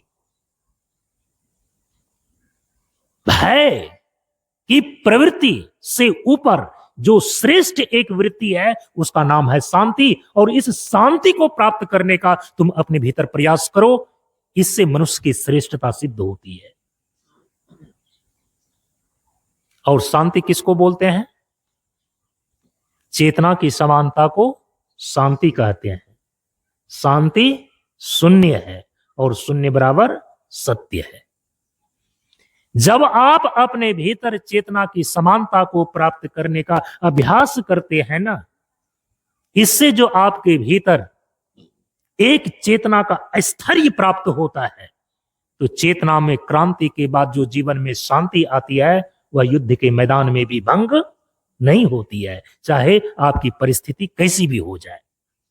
इसी को बोलते हैं युधिष्ठिर। परम पूज्य गुरुदेव ने अपनी चिंतन डायरी में लिखा कि धीर पुरुष कौन, युधिष्ठिर पुरुष कौन, जो युद्ध में भी स्थिर रहे, उसको बोलते हैं युधिष्ठिर। आपका जीवन स्वयं एक संग्राम है, जीवन एक संघर्ष है, लेकिन जिनका मानसिक स्थैर्य प्राप्त है, जीवन रूपी संग्राम में भी जो अपनी चेतना का संतुलन नहीं खोता है, हम इसी को बोलते हैं शांति। इसके लिए जो प्रयास करता है ना, इससे मनुष्य जीवन की श्रेष्ठता सिद्ध होती है। और चौथी चीजें क्या है? मैथुन। मैथुन बच्चे को पैदा करना, आपसे तो ज्यादा बच्चे पशु पक्षी पैदा कर लेते हैं। तो बच्चे को पैदा करना, पालन पोषण करना, इसी से मनुष्य जीवन की श्रेष्ठता सिद्ध नहीं होती। तब मैथुन से जो श्रेष्ठ कर्म है, मैथुन से ऊपर की जो प्रवृत्ति है, परम पूज्य गुरुदेव कहते हैं वो है ब्रह्मचर्य। ब्रह्मणि चरति इति ब्रह्मचर्यम। ब्रह्मचर्य परम शक्ति उसी में सन्निहित होती है जो ब्रह्मचर्य का अनुयायी और संवेदना का आधार होता है। जब स्त्री अपने शरीर के चरम धातु रज की रक्षा करे, जब पुरुष अपने शरीर के चरम धातु वीर की रक्षा करे, तो रज वीर रक्षा एव स्थूल ब्रह्मचर्यम, ये स्थूल ब्रह्मचर्य कहलाता है। सूक्ष्म स्तर पर ब्रह्मचर्य की परिभाषा दी गई है, मनसा वाचा कर्मणा सर्व अवस्थासु सर्व प्रकारेण मैथुन त्याग एव ब्रह्मचर्यम। मन वचन कर्म से सभी अवस्थाओं में सभी प्रकार के मैथुनों का त्याग करना ही ब्रह्मचर्य कहलाता है। ये तभी हो सकता है जब इंद्रिय और मन स्तर से आप सभी प्रकार के मैथुनों का, काम के चिंतन का त्याग कर दें। इसको बोलते हैं सूक्ष्म स्तर का ब्रह्मचर्य। और जो ब्रह्मचर्य का अंतिम आध्यात्मिक अर्थ है वह है ब्रह्मणि चरति इति ब्रह्मचर्यम। ब्रह्मचर्य माने ब्रह्म की ओर चलना। इस जीव का जो परमार्थ स्वरूप ब्रह्म है, उस ब्रह्मानुभूति के लिए जो यह अभ्यास कर रहा है, उस ब्रह्मानुभूति के लिए जो यह प्रयास कर रहा है, ब्रह्म की ओर चलना, यही ब्रह्मचर्य कहलाता है। ब्रह्मचर्य का पालन करके ब्रह्म में प्रतिष्ठित होना, यही ब्रह्मचर्य का लक्ष्य है। तो परम पूज्य गुरुदेव क्या कहते हैं? मैथुन से ऊपर श्रेष्ठ प्रवृत्ति ब्रह्मचर्य है। इस ब्रह्मचर्य से मनुष्य की श्रेष्ठता सिद्ध होती है। इसीलिए जो आगे अब श्लोक में कहा ना,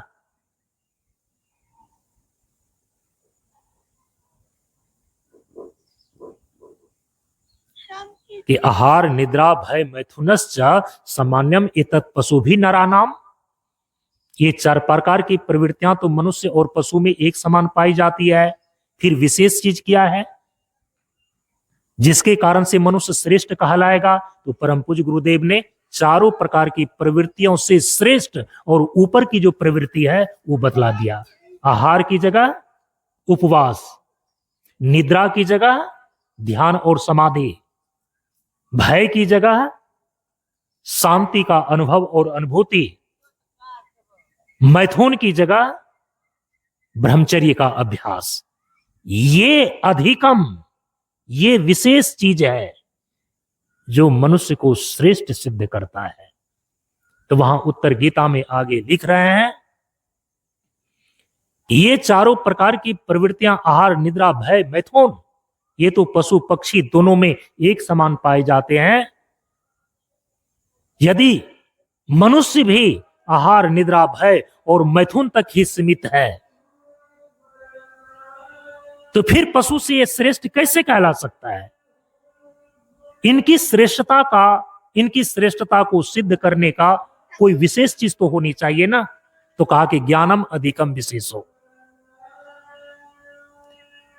और किसी भी दृष्टिकोण से, क्योंकि ये विचार बहुत लंबा चला जाएगा, किसी भी अन्य दृष्टिकोण से मनुष्य जो है ना, मानवेतर प्राणियों से, अन्य प्राणियों से श्रेष्ठ हो ही नहीं सकेगा। बच्चा पैदा करने की दृष्टि से श्रेष्ठ नहीं हो सकता, आकार की दृष्टि से भी ये श्रेष्ठ नहीं हो सकता है मनुष्य, क्योंकि मनुष्य का शरीर से कई गुना अधिक आकार वाला हाथी इत्यादि का शरीर है। डायनासोर इत्यादि जो प्राणी अभी विलुप्त हो गए हैं, उसमें तो हजारों हजारों मनुष्य का शरीर समा जाएगा। तो शरीर के आकार के दृष्टिकोण से भी श्रेष्ठ नहीं हो सकता। मैथुन इत्यादि के द्वारा बच्चे को पैदा करके संख्या बढ़ाने के दृष्टिकोण से भी ये श्रेष्ठ नहीं हो सकता, क्योंकि एक चींटी एक बार में 1000 से भी अधिक बच्चे को पैदा करने की क्षमता रखती है, जो मनुष्य नहीं रखता है। अच्छा, क्या रूप और रंग के दृष्टिकोण से मनुष्य श्रेष्ठ हो सकता है क्या? नहीं ना। यदि रूप और रंग के अनुसार से मनुष्य ही श्रेष्ठ होता तो जितने भी कवि और शायर हैं वो दूसरे पशु पक्षी की तुलना क्यों लगता? कोयल सी तेरी बोली। अब सोचिए, अब मनुष्य की बोली भी यदि मधुर होती है तो उनको स्वर कोकिला मतलब कि कोयल की उपाधि दी जाती है, और कोयल तो मानव से अलग पशु पक्षी ही तो है। हिरनी जैसी चाल। अब सोचिए, तो इसका मतलब मनुष्य को चलने के लिए भी नहीं आ रहा है क्या? यदि बल खाके कोई चलती है तो कहा कि इसकी हिरनी जैसी चाल है, तो आपके चाल को भी उपमा दी जा रही है शायरों के द्वारा, कवियों के द्वारा, तो पशु पक्षी से। अरे यहां तक तो छोड़िए, साधु महात्माओं में भी जो श्रेष्ठ सन्यासी होते हैं उनको परमहंस कहा जाता है। हंस, परमहंस। अब हंस तो पक्षी ही है जो निरक्षीर विवेकी है। तो इसका मतलब है कि जिस साधक ने, जिस मनुष्य ने साधना के द्वारा विवेक ख्याति प्राप्त कर लिया है, प्रकृति और पुरुष की भिन्नता का अनुभव कर लिया है, ऐसी विवेक ख्याति प्राप्त को हम परमहंस बोलते हैं। चेतना की उच्च अवस्था की भी तुलना हंस से की गई। अब सोचिए, बतलाने के लिए कितना गिनाया आपको। क्या गुण के दृष्टिकोण से मनुष्य श्रेष्ठ है क्या? यदि गुण के दृष्टिकोण से श्रेष्ठ होता तो आपको चाणक्य नीति इत्यादि में ये बातें क्यों सुझाई जाती कि काग चेष्टा बको ध्यानम, कि कौवे की तरह फुर्तीला होना चाहिए, बौगली की तरह ध्यान करना चाहिए। तो इसका मतलब है कि ये जितने आध्यात्मिक गुण हैं, उस गुण की दृष्टिकोण से भी यदि देखा जाए तो मनुष्य पशु पक्षी से आगे नहीं है। तब कहा कि आखिर कौन ऐसी चीज है जो कि पशु पक्षी से मनुष्य को श्रेष्ठ सिद्ध करता है? कहा कि ज्ञानम अधिकम विशेषो, ज्ञान और बुद्धि का बल ही है जिसके द्वारा यह मनुष्य एक शेर को भी पिंजरे में बंद कर देता है। मधुर गाने वाले पक्षी को भी अपने घर में खिलौने के रूप में प्रयोग करने लगता है। ज्ञानम अधिकम विशेषो, और ज्ञान का मूल स्वरूप क्या है? स्वयं को जानना। ज्ञान का मतलब ही होता है स्वज्ञान। ज्ञान कई प्रकार के होते हैं। दुनिया की ढेर सारी चीजों को आपने जान लिया तो आप दुनिया पर आधिपत्य जमा सकते हैं, लेकिन यदि आपने स्वयं को जान लिया तो स्व साम्राज्य की उपलब्धि आपको प्राप्त होती है। मन हारा तो हार गया, तो मन जीता तो हो गई जीत, सबको छोड़ एक मन को जीतो, यही है विश्व विजय की नीति। इसलिए मनसा सेव्यति इति मनुष्य। जो मनन के द्वारा अपने मन को ही जीतने का प्रयास करता है, मन के द्वारा सूक्ष्म तत्वों का चिंतन करते करते परम तत्व का चिंतन करके मन को ही पार कर जाता है, वो मनुष्य कहलाता है।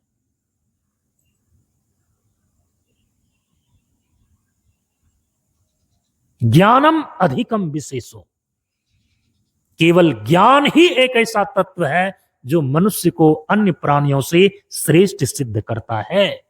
और यदि कहा कि ज्ञान नामक ये जो चीज है, ज्ञान नामक जो उपलब्धि है, ये नहीं रहेगा तो फिर क्या होगा?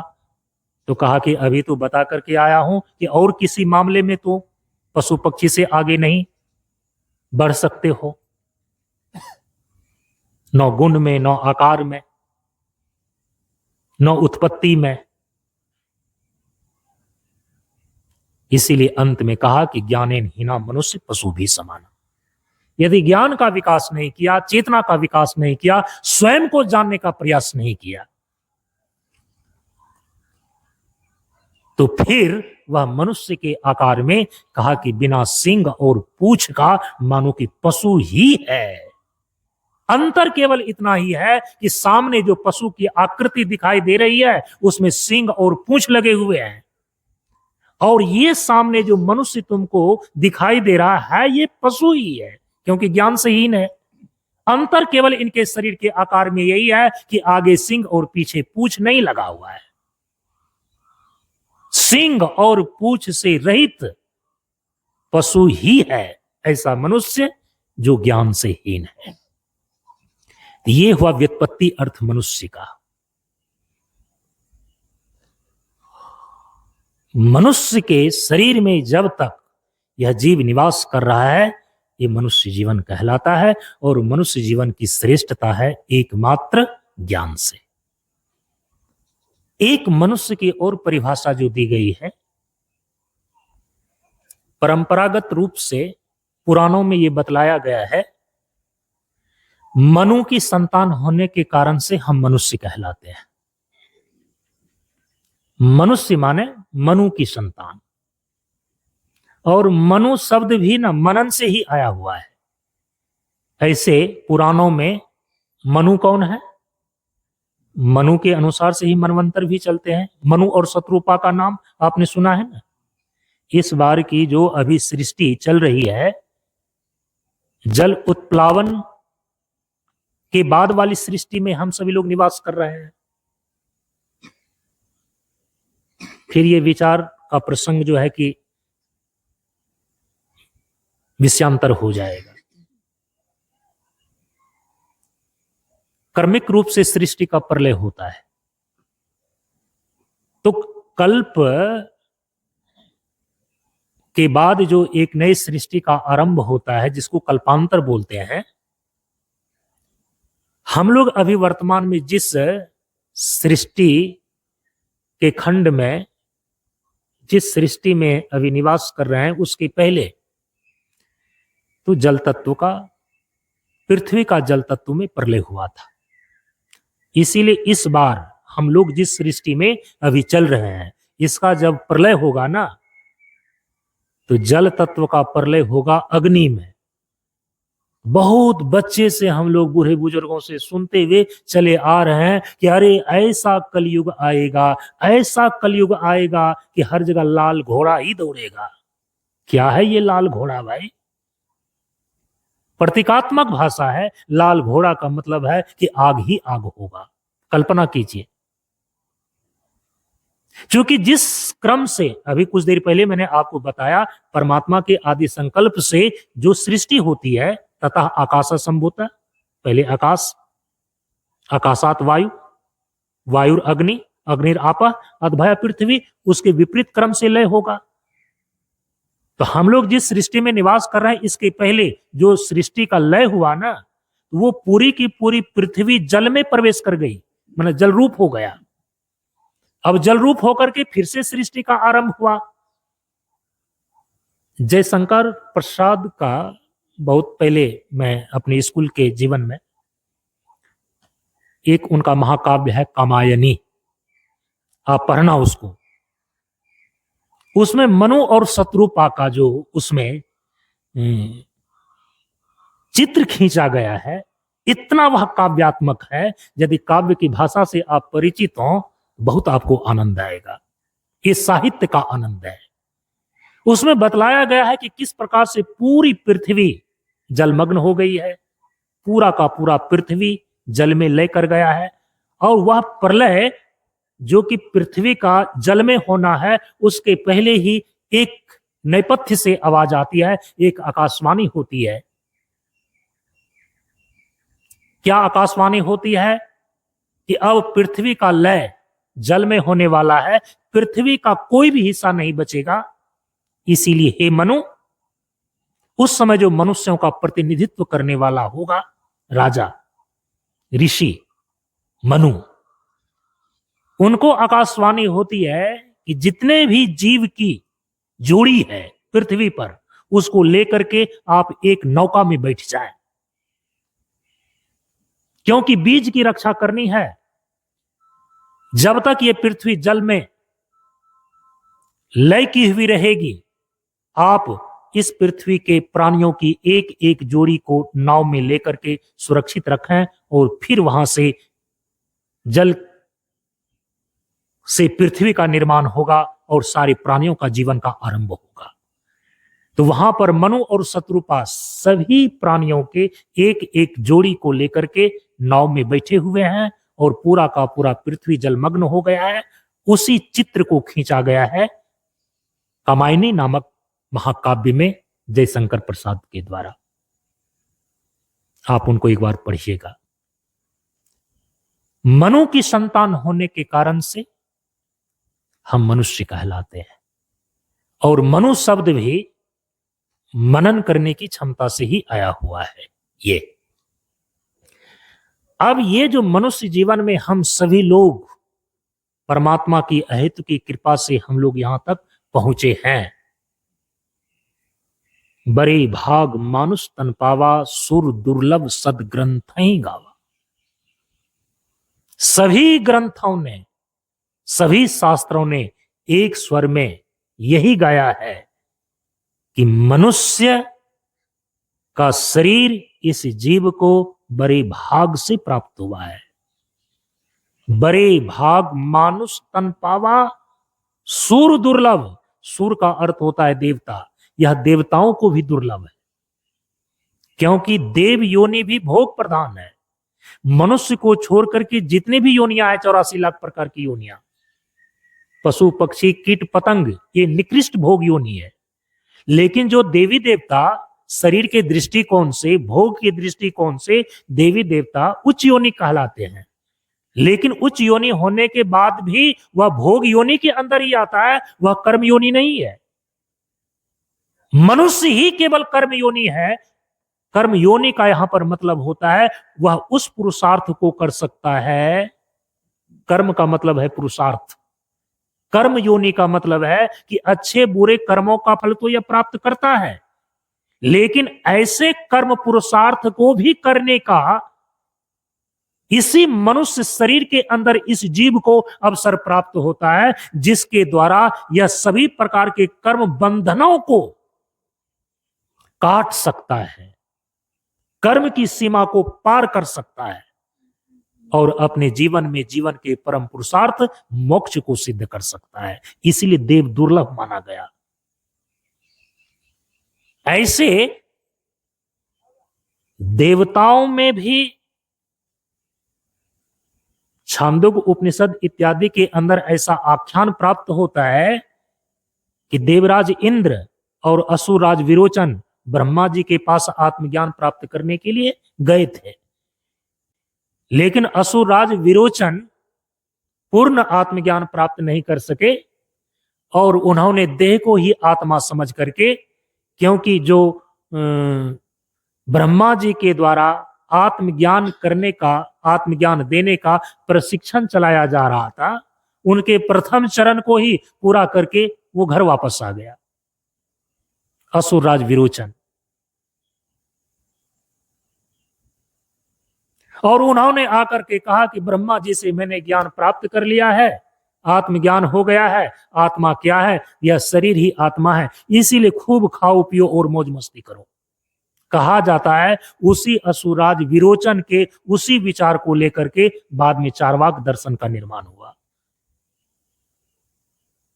और वो चार्वाक दर्शन का मानना ही है खाओ पियो और मौज करो। लेकिन देवराज इंद्र 96 वर्ष तक आत्मज्ञान को प्राप्त करने के लिए ब्रह्मा जी के पास रहे और 4 चरणों में आत्मा का ज्ञान प्रदान किया ब्रह्मा जी ने। इसीलिए देवताओं में श्रेष्ठ देवराज इंद्र कहलाए। तो ऐसी आख्यान प्राप्त होती है कि देवता लोग भी, तो सारे देवताओं में तो नहीं, देवराज इंद्र का, देवताओं के राजा इंद्र का ब्रह्मा जी के पास जीवन के परम पुरुषार्थ मोक्ष को सिद्ध करने वाला ब्रह्मात्म विज्ञान को प्राप्त करने की बातें और इसका आख्यान तो प्राप्त होता है। ऐसे सामान्यतः देवी देवता उत्कृष्ट भोग योनि होने के कारण से जीवन के परम पुरुषार्थ मोक्ष को सिद्ध करने के लिए जो आत्मा का ज्ञान और विज्ञान में प्रवृत्ति होनी चाहिए, उनकी सहज प्रवृत्ति नहीं हो पाती है। यहां इसीलिए देवी देवता के शरीर भी जीवन के परम पुरुषार्थ मोक्ष प्रदान करने वाला जो आत्मा का ज्ञान और विज्ञान है उसको प्राप्त करने में बाधक बनता है। इसलिए आप देखेंगे जब आत्मज्ञान को प्राप्त करने के लिए कोई साधक चलता है, घोर तपस्या और कठिन साधना करता है, तो सारे देवी देवता उस साधना के पथ से विचलित करने के लिए देवता लोग अप्सरा को भेज देते हैं तपस्वियों के पास, योगियों के पास, उसको भ्रष्ट करने के लिए। क्योंकि जिनकी भोग में प्रवृत्ति है वो दूसरा कोई योग करके मोक्ष को उपलब्ध कर ले, इस ईर्ष्या को, माना दूसरे के उत्कर्ष को देवता लोग भी सहन नहीं कर पाते हैं। देव दुर्लभ मनुष्य शरीर महाभारत इत्यादि में इसीलिए बतलाया गया कि जीवन का जो परम पुरुषार्थ मोक्ष की सिद्धि है, इस मोक्ष को सिद्ध करने वाला जो आत्मा का ज्ञान और विज्ञान है, इसमें प्रवृत्ति उत्कृष्ट भोग योनि प्रधान देवी देवता के शरीर में भी नहीं होते। इसकी सहज प्रवृत्ति होती है, इसका सबसे ज्यादा संभावना बनता है केवल मनुष्य के शरीर में। क्योंकि मनुष्य का शरीर जो है ना, ये कर्म योनि मानी गई है, और कर्म योनि में हम सुख को भी भोगते हैं और दुख को भी भोगते हैं। और आप याद रखना, यदि आपके जीवन में दुख के काली छाया को हटा दिया जाए तो कोई भी व्यक्ति सत्य की खोज नहीं करेगा। वह दुखद अनुभूति ही आपको सत्य की खोज के लिए अंतः प्रेरित करता है। यदि यह संसार क्षणभंगुर है, दुखमय है, जैसा कि भगवान श्री कृष्ण ने कहा कि यह शरीर और संसार दुखालयम और शाश्वतम, अनित्य और दुख का घर है।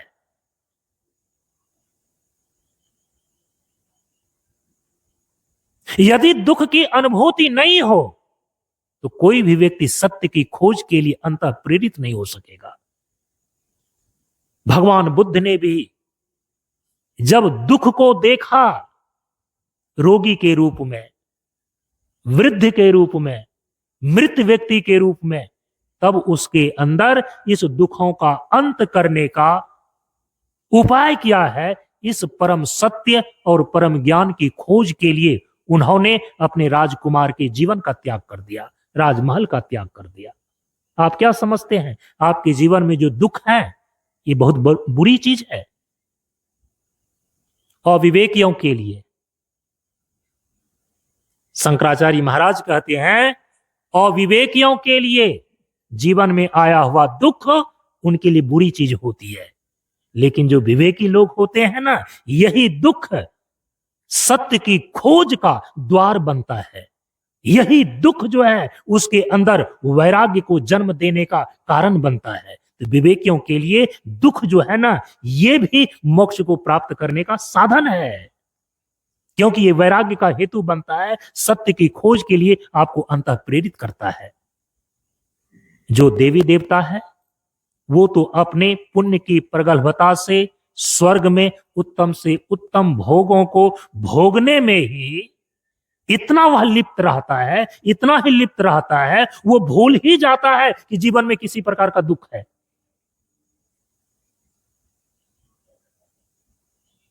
इसीलिए वो सत्य की खोज के लिए अंतः प्रेरित ही नहीं हो पाता, उसके अंदर वैराग्य कभी जन्म ही नहीं लेता।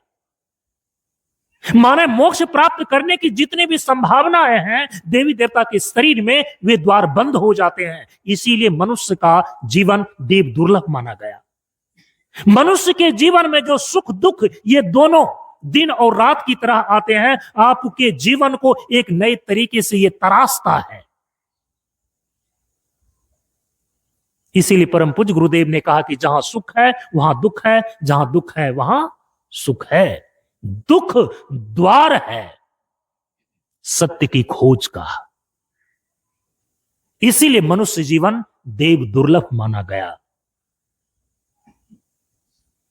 चूंकि वह स्वर्ग भी जो है ना नित्य नहीं है, उसमें जीवन का अंतिम समाधान नहीं है। स्वर्ग को प्राप्त करना ये मोक्ष नहीं कहलाता है। स्वर्ग स्वल्प अंत दुखदाई भगवान श्री राम का रामचरितमानस में वचन है। स्वर्ग तो अनित्य है, अल्प है और अंत दुखदाई, अंत में दुख देने वाला है। इसीलिए उत्तम भोग प्रधान जो देवी देवता का शरीर है, यह परम पुरुषार्थ मोक्ष की सिद्धि के दृष्टिकोण से बाधक ही है। इसीलिए देवता लोग भी मोक्ष पाने के लिए उसका जो सर्वोत्तम साधन मनुष्य का शरीर है, इसमें जन्म लेने के लिए लालायित रहते हैं। ये महाभारत में लिखा हुआ है। बरे भाग मानुष तन पावा, सुर दुर्लभ सब ग्रंथ ही गावा, क्योंकि साधन धाम मोक्ष कर द्वारा। ये जो मनुष्य का शरीर है ना, केवल और केवल इसी शरीर में यह जीव अपने परमार्थ स्वरूप ब्रह्म को उपलब्ध करने का पुरुषार्थ कर पाता है, अवसर प्राप्त कर पाता है। इसीलिए इस मनुष्य जीवन को देव दुर्लभ कहा गया है।